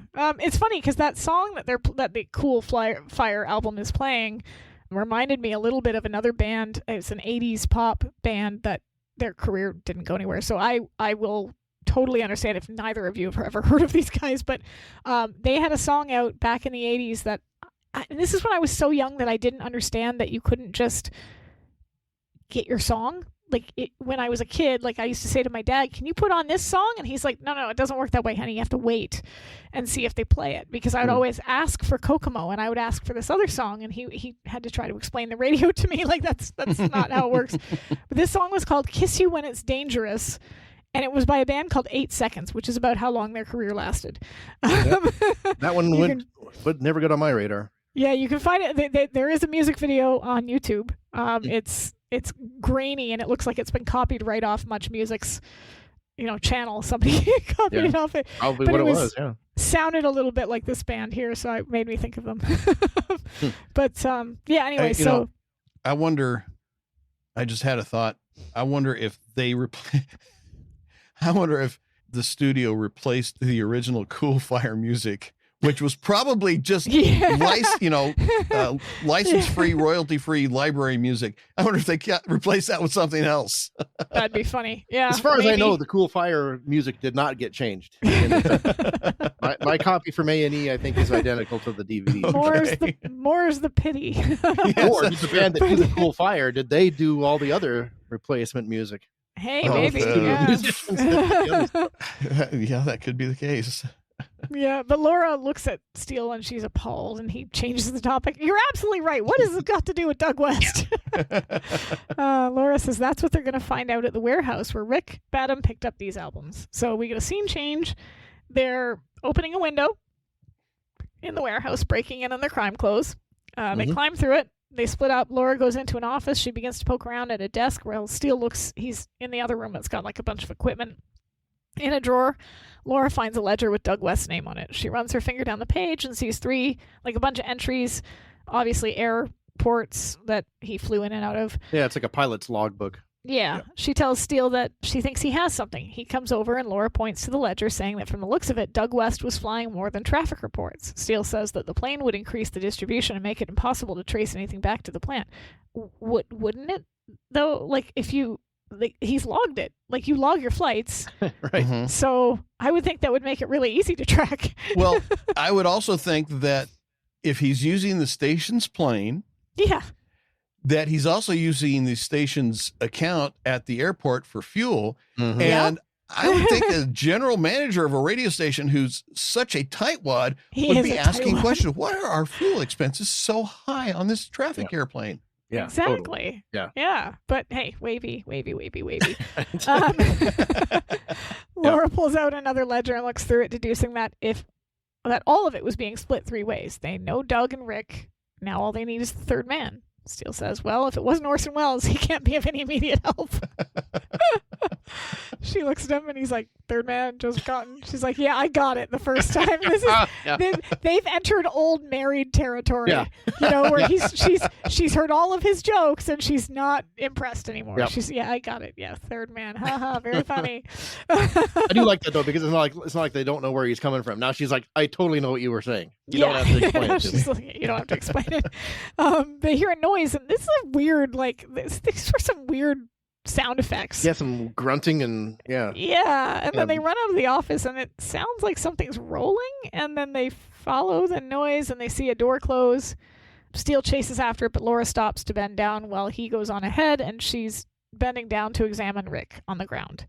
Steele gets outside in time to see a car drive away. He comes back in. Rick is still alive, but barely. He's weak, and he tells him, bad news for the bad man. Come on, man. Have some self-respect. He was in character to the end. That's right. Tell him I died saying one of my catchphrases. Come on. Have some self-respect, my dude. These are your last words? Oh, gross. Toodaloo. Yeah. 80 loons. I gotta think of like, you know what? Here's a homework assignment for all of us. We need to think of some good last words so we don't end up saying something like that. 'Cause, like, Well, the castle of Arg is already taken, so. yeah, that's true. So anyway, he's bad news for the bad man, and Steele asks him why he killed Doug West. Rick says no, he was in the studio. He patched in the tapes. Mm-hmm. He says that Doug got greedy and threatened to go to the police. Laura asks, who then? Who killed Doug West? Instead, Steele adds, who did this to you? But Rick can't answer because he's dead. Mm-hmm. So, dun. yeah, dun, dun, dun, dun, dun, dun. Now they have a quick He was little an eulogy obnoxious and DJ to the very end. back to the hits. In the studio, we hear someone introducing themselves as Rick the Bad Man Badham, which, okay. The camera pans down, and it's Bud. He's doing the same trick to cover for Rick. What I love about this. Trick Rick. He's wearing a wig. Yeah, Yes. he sounds nothing like Rick Badman. He sounds nothing like him. No. But he's got the wig on, which on radio really sells it. Oh, yeah. That's right. Well, I think it's so that And the whoever jacket. is He's wearing his jacket. trying, yeah, I think it's probably for whoever's trying to kill him if they look in and see the blonde. But yeah, it's kind of fun. It's funny that he's wearing the wig. Well, you know, I saw something by somebody who did impersonations. I can't remember who it was now, but a famous person who did impersonations. And they were explaining that a lot of times they did not really sound that much like the person that they were doing the impersonation of. And it was more about the appearance, the motions, the gestures, the, you know, everything else about it, and less about the voice. Mm-hmm. So yeah, if you get like the mannerism right, it doesn't really matter if you technically sound right. Mm-hmm. But on the radio, his Rick Banham, all it is sound. Yeah, his Rick Banham is not convincing to me because it sounds more like it's Norm Austin. But. Yeah, it does, and that's what I thought. I thought he sounds exactly like that's his Norm voice. Only he's doing it for Rick. But maybe Ryman Lyman is tone deaf. Maybe the jingle writer. I was going to say we've heard his music, so I would agree with that. And he's not even writing it. Maybe he's just pirated the jingles. That could be. This could go deeper than we thought. Oh That's my right. gosh, we've cracked it, everybody. It's a syndicate for pirated radio station jingles. That's why they all suck. That's right. You heard it here first. We broke the conspiracy is figured out. We've well, I had to have one conspiracy. Steve ruined my last one. Yeah, we heard did I about ruin that one? You weren't. Yeah, you didn't listen when we recorded it, but you'll hear it when it comes out. Yeah, you ruined it. Totally ruined it. I'm sorry about that. I could be wrong though. So yeah, he's wearing this terrible blonde wig, and he tells his listeners that he got clonked on the head pretty badly last night, but he's okay now. Yeah. Maybe that's what affected his voice. That's totally, yeah. He should have said like he had a cold or something. That might sell a little better, I would think. But not a very convincing impersonation. No. He goes on to say he has a good story for later, but now back to the music. Outside, Laura and Steele are waiting. I love her blouse. I don't like her hair. Like I said, I think she looks good in dark colors, but her hair is just like up there. The bright colors, the reds, the pinks, I like it. I'm not loving the hair. It looks too severe. Like with the dark red of that blouse, the whole thing looks really severe. It could have looked. Blouse. See, I think the blouse would have looked really nice if her hair was just natural and the makeup natural, but she's got like the bright red lipstick. Yeah, the whole combination together is much. Yeah, I agree with you there. It just looks really, really severe, and it's like, it's not really her. But anyway. Steele is dismantling the speaker. He's like, this impersonation is horrible. It's bad when he's at the station and he's like, well, there's no reason we have to listen. That's right. Yeah. Ouch. Laura says she hopes this works, and Steele assures her that when the killer hears Rick on the radio, he'll come back to finish what he started. Not necessarily a work, though. Like, if I were the killer... You don't have to do it right then and there. Yeah. But I know with the way he's talking, though, he might spill all the beans on the show. That's true. So maybe you got to get him out of there before he says something he shouldn't. I'm not very good at being a killer, but I would be like, I'll wait till his shift's over and I'll get him in the parking lot. You know? Yeah, maybe doing it with an open mic so the entire listening area can hear the That's right. crime taking place. Oh my gosh, it's so-and-so with a gun. Yeah. Well, well, I was going to say totally unrelated, but kind of related into something happening on live that involves shooting somebody. I just happened to run across something the other day, and I did a little research on it. And there was actually, back in the 80s, I believe it was, there was actually a murder done on live TV. Mm-hmm. Holy crap. A guy had his 11-year-old son had been kidnapped and sexually assaulted for over a week by the perpetrator. And they were bringing the perpetrator back. They had extradited him, and he'd confessed, said, yeah, he'd done it all. And the dad was at the airport waiting for him. The cops were walking in with him. He was pretending to use a payphone. Yep. And had live TV cameras there. And yeah, he was at the payphone. And as the guy gets ready to walk by, he turns around and just pops him right in the head. Holy cow. On live TV. Mm-hmm. So yeah, stuff like that happens. Well, I mean, my parents saw Kennedy get shot, and I saw, you get things like 9/11 and whatnot. But so yeah, you sometimes get more out of a broadcast than you bargain for. Right. Yes. Nowadays, that kind of stuff pops up on YouTube, right? Something happens and somebody's filmed it, and there it is, and which is kind of scary when you're like, we don't let my daughter look at YouTube without us there, because you can come across anything on YouTube. The scarier part is that there have been instances of the perpetrators live streaming it through YouTube. Yes. Yeah. Usually, that's what I mean. YouTube and those platforms are pretty good about taking that kind of stuff down. But if you're live streaming it, there's nothing they can do in that moment. Yeah. So they start to walk away. Steele starts to walk away. Sorry, but Laura grabs him and tells him to be careful. This is the closest thing we've seen to any intimacy between them in this entire case. It's a sweet little moment. And not every episode has to have a romantic subplot between the two of them. This one, they don't seem like they're fighting. It just seems like this is more of a plot-focused episode, which is fine. It's not like it's bad. But this is nice, the fact that she tells him to be careful, which is sweet. They both go and take their places, and meanwhile, Bud says that for all the Tyler and Austin fans, he has it on good authority they were released last night. He's just telling it all. That's why they needed to take care of him, because he's just telling the whole story in between the records. He's playing a record, tells a little bit of the story, plays another record. He's not announcing anything. He's just telling bits of the story. Yep. Well, it's great radio. I mean, you hook them, you keep feeding them just a little bit of it, just a little bit more. Play another song and come back with more afterwards. That's right. Yeah. Steele walks by, he taps on the window to the studio and throws on some music. Steele looks out the door, nothing. Meanwhile, Laura's kind of crouched down, hiding, and this is when Marcia comes in. She jumps up, shocked, saying, "You couldn't have killed your husband. You were with Norman." And Marcia, panicked, tells her to get out of her way. She needs to see Rick. She pulls out a gun and tells Laura that he got Doug killed and framed Norman for it. You got to wonder, which is she really more upset about? Right. Yes. Well, from the very beginning, we've kind of wondered what she. Yeah. Is it? Are you sad that your husband's dead, or are you sad that your lover is being framed for? Well, actually, if she had both of them, she could have been sorry for both of them, because that's two incomes she's lost. Yeah. Well, there's a life insurance. You did get the life insurance, yeah. Yeah. Well, that's true, but I mean, that's just a one-time thing. The income is ongoing. That's true. Yeah. Although I don't know how much you would have made. I mean, a pilot doing traffic reports, probably not making a lot. more than the guy on the air, probably. But so then Laura tries to talk her down, telling her to give her the gun. She's not going to shoot anyone, but she's wrong. She gets off a shot and it misses. Laura dives behind a desk. "No one's going to stop me." Steele runs out in time to see her and says, "Mrs. West, but you couldn't have killed your husband. You were with Norman." She doesn't care. She shoots at him as well. He dies behind the couch.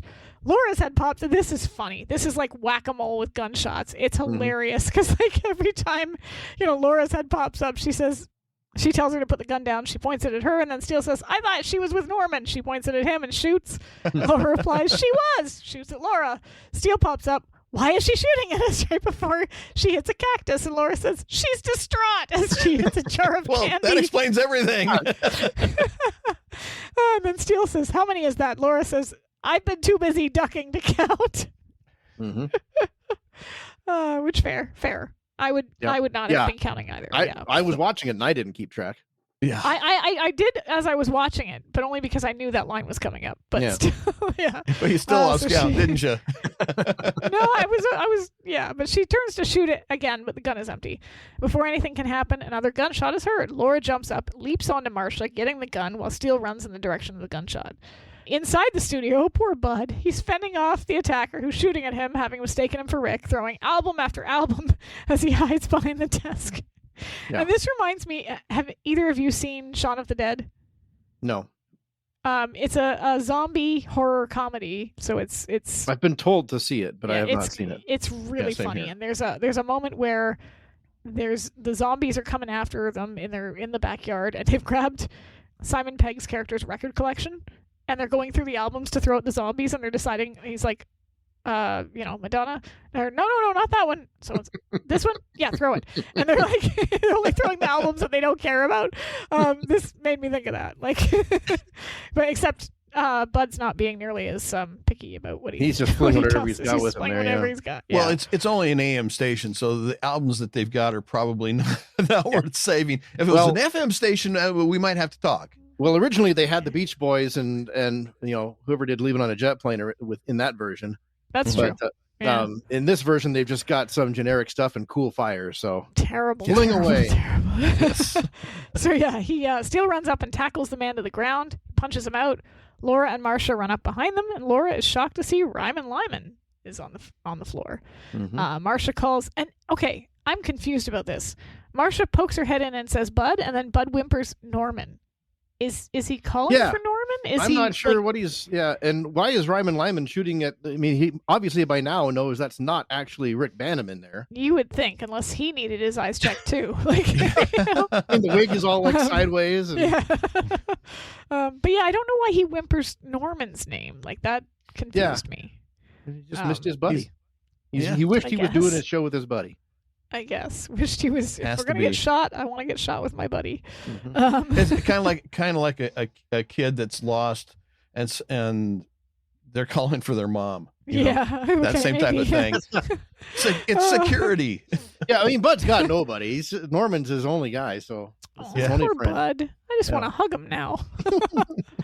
In the studio, Mildred is giving her last broadcast. She's thanking the people at KROT for giving her the chance to talk to all the fine and perverted folks out there. How long did your show last? Was it 3 days? Was it? It was a week? It wasn't very long at all. And it wasn't fine and perverted. It was troubled and perverted souls out that's there. It. Yeah, that's it. It was troubled and perverted That's such souls. a great line. She says, although I'm leaving the air, don't despair. I'm working on my own advice book, Candid Krebs. I want to read that book. That would be awesome. Mildred's advice? Yes, please. Mm-hmm. Yeah, I would buy that. She says so long, and Bud thanks her for stopping by. Bud sits down and tells the listeners that they are listening to Tyler and Austin, and Norm says we're still on the air, and Bud tells them that they're grateful for all the listeners who wrote to them while they were in prison.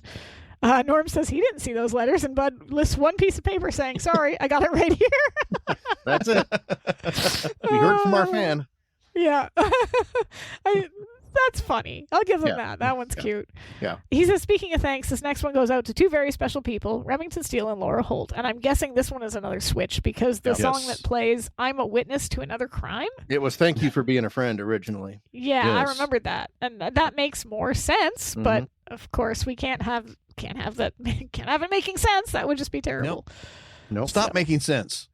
Yeah. Laura, Steele, Who was and that Mildred... recorded that album? Talking Heads. Yeah. Thank you. So they give him a thumbs up. Frank Dix, the station manager, is there too. He's surprised that Lyman was behind it all. Laura says that he was the mastermind behind the counterfeiting operation, but he couldn't hold it together. She adds that Doug got greedy, so he killed him, and Steele says that he forced Rick to help cover it up, but then got scared that Rick might talk, which is what they were fighting about when Rick got killed. Again, Frank, the most compassionate employer on the planet, says too bad about Rick. He wasn't much of a DJ, but he worked cheap. Oh well, the show must goes on. Yeah. Jesus, man, what is wrong with you? I can see why this station is struggling because they don't have good leadership. The morale has got to be just as low as it could possibly be. That's why these guys are making bootlegs and all this stuff. Well, and at this point, their DJs and employees seem to have the life expectancy of a Spinal Tap drummer. They're just popping off one at a time. Like, this is just... And then their station manager's like, well, he kind of sucked, but he was cheap. He didn't have a grown man's job anyway. Yeah. We talked on it earlier. We're like, that could be the gimmick to make this station turn around, is you just have people die on the air, and every week you're wondering who's going to get it next. Yeah. And then the GM comes on and says something flippant about him, and you bring in Dr. Krebs. Yeah, well, yeah. She's counseling all the bereaved. Get over it. Next. He looks at Mildred, then says, "You don't think you could lend me Dr. Krebs for a bit?" And then Mildred says, "What kind of bucks are we talking?" "Never mind. Sex therapists are a dime or a dozen." Are they? Yeah, I don't know. I'm going to go out on a limb and think probably not. That's a that's a niche. That's a niche field there, I think. But then Mildred, wait, your I'm next easy. line. I'm sorry. That's just the wrong line to say. Very wrong line, but just so funny. Wait, I'm easy. She could do it on the side. She could have a couple hours on the side as a side gig. I could see that being a fun hustle for Mildred. She was great at it. Yeah, she. Terrible therapist, but great comedy. Entertaining as hell. Yeah, that's right. We then see Leon come in, and Steele greets him, but storm clouds, baby. The cover is off. And Steele asks why, and Leon says New York liked it better when the two old DJs did it. Steele says, but this version's stronger. It's more convoluted. Too convoluted. Who can follow it? Laura asks, what about the counterfeit record angle? Well, they did that story months ago. Old news. Yep. We were so close, baby. You approached greatness, then you veered left. Laura, she sort of coldly saes the truth happened to get in the way, and Leon says, well, I hope this has been a lesson to you. What was That's it? Funny. What was it? Garrick from Star Trek Deep Space Nine would say, "Why tell the truth when a lie will do?" Yes. Mm-hmm. Oh, I loved his character. Like, I'm not a spy. I'm just a tailor. Yeah, okay.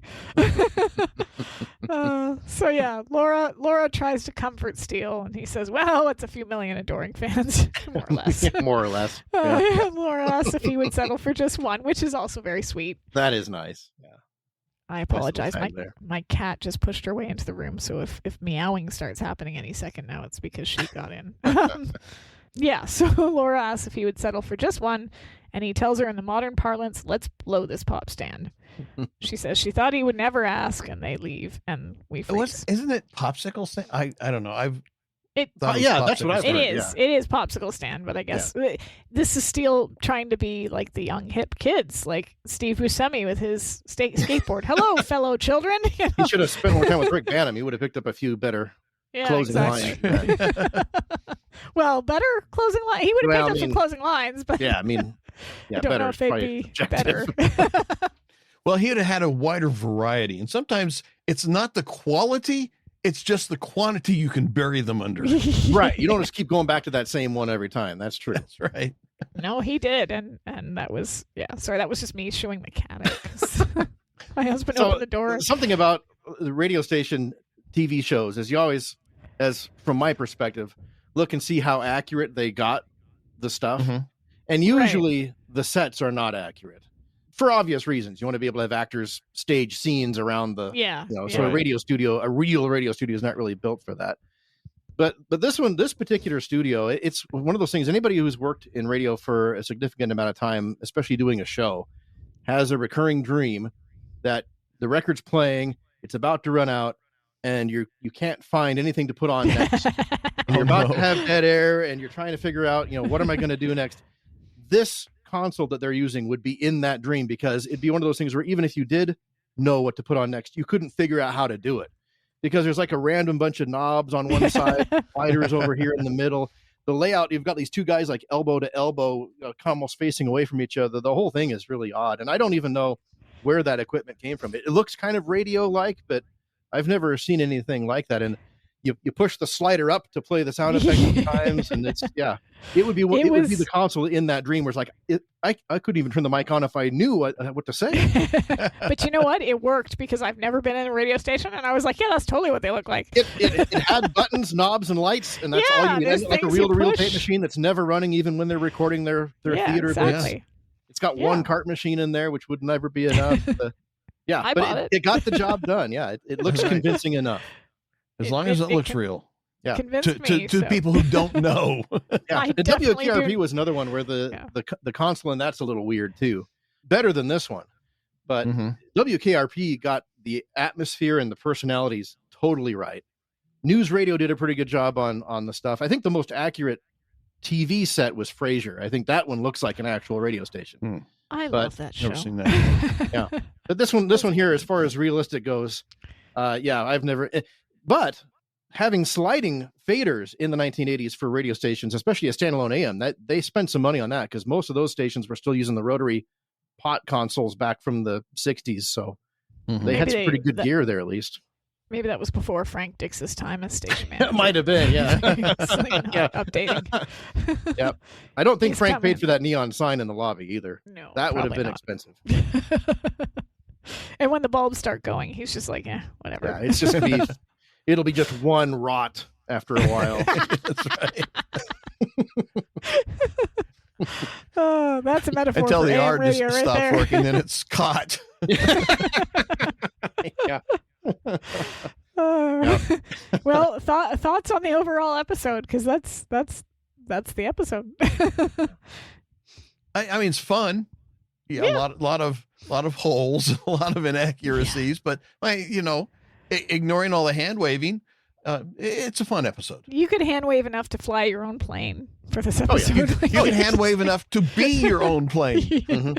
Yeah. I think I'm trying to remember the very first time I watched it. I don't think I'd figured out who did it. I think the very first time I saw it. No, it was a surprise to me too. Yeah. That part of it was pretty well hidden, I think. Mm-hmm. So I liked it. I thought, I mean, again, it's plot heavy. So I know we've talked before about how some people watch the show for the comedy and some people watch it for the romance and some people watch it.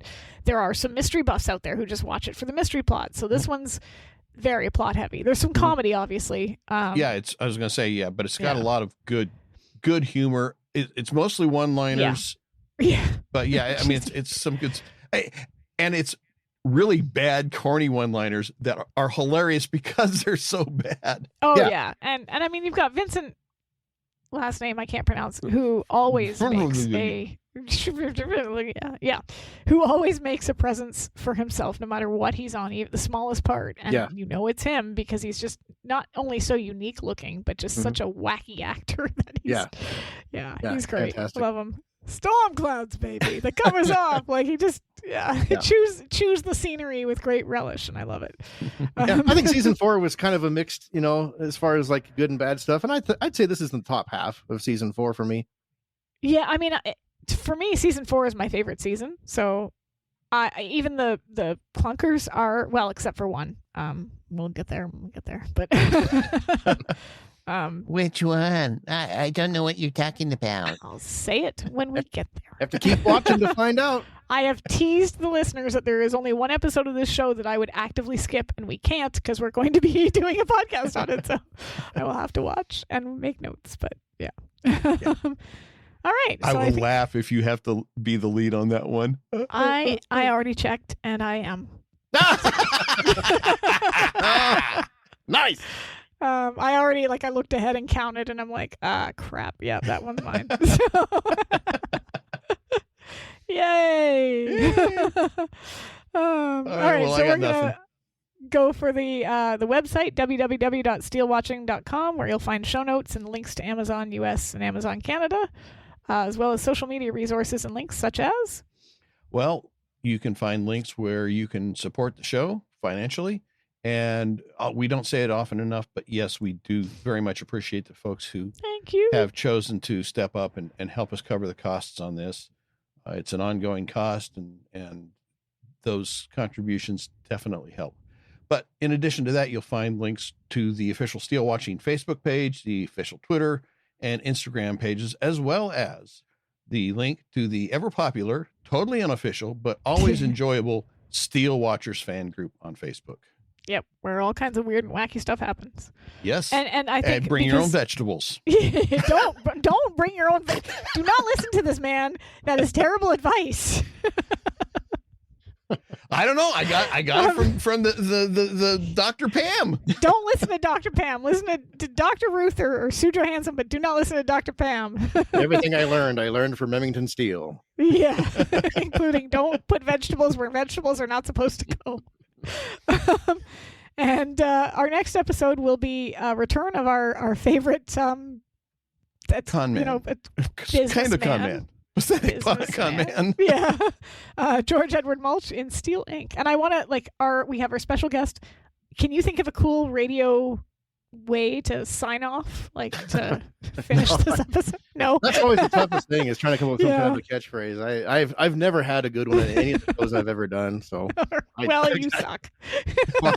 I'm very honored that you asked me to be the third wheel for this episode. It was a lot of fun. No, it was great to kind of get the inside info about all of the episode, because I had a lot of questions and no answers. So yes. Hopefully I was able to answer most of them for you. Yeah. No. So, well, I guess I'm just going to say goodbye then. I'm going to be boring. Bye-bye. Bye-bye, everybody. Hey, everybody. Eric and Sara here. Just a quick announcement to let you know that, yes, we do appreciate everyone who listens, participates, and supports the podcast in whatever way you do. But we wanted to give an extra thank you to those who are so graciously giving to be monthly financial supporters. We are making live streams of our recording sessions available to anyone who is a monthly financial supporter. So not only can you watch us live as we record our podcast episodes, you will be getting access to the raw, behind-the-scenes, unedited version of episodes before they get officially released. And Sara, does that include our mistakes and screw-ups and our humiliating? Yes, every single one of them. Every single one of them, yes. So again, this is just an extra thank you to those who are going above and beyond. But whether you choose to become a monthly financial supporter or not, we still love you. We want to say we thank you for your support, your encouragement, and your feedback. If you want to become a monthly financial supporter, please visit our website at www.SteeleWatching.com to sign up. Hey, everybody. Eric and Sara here. Just a quick announcement to let you know that, yes, we do appreciate everyone who listens, participates, and supports the podcast in whatever way you do. But we wanted to give an extra thank you to those who are so graciously giving to be monthly financial supporters. We are making live streams of our recording sessions available to anyone who is a monthly financial supporter. So not only can you watch us live as we record our podcast episodes, you will be getting access to the raw, behind-the-scenes, unedited version of episodes before they get officially released. And Sara, does that include our mistakes and screw-ups and our humiliating? Yes, every single one of them. Every single one of them, yes. So again, this is just an extra thank you to those who are going above and beyond. But whether you choose to become a monthly financial supporter or not, we still love you. We want to say we thank you for your support, your encouragement, and your feedback. If you want to become a monthly financial supporter, please visit our website at www.SteeleWatching.com to sign up.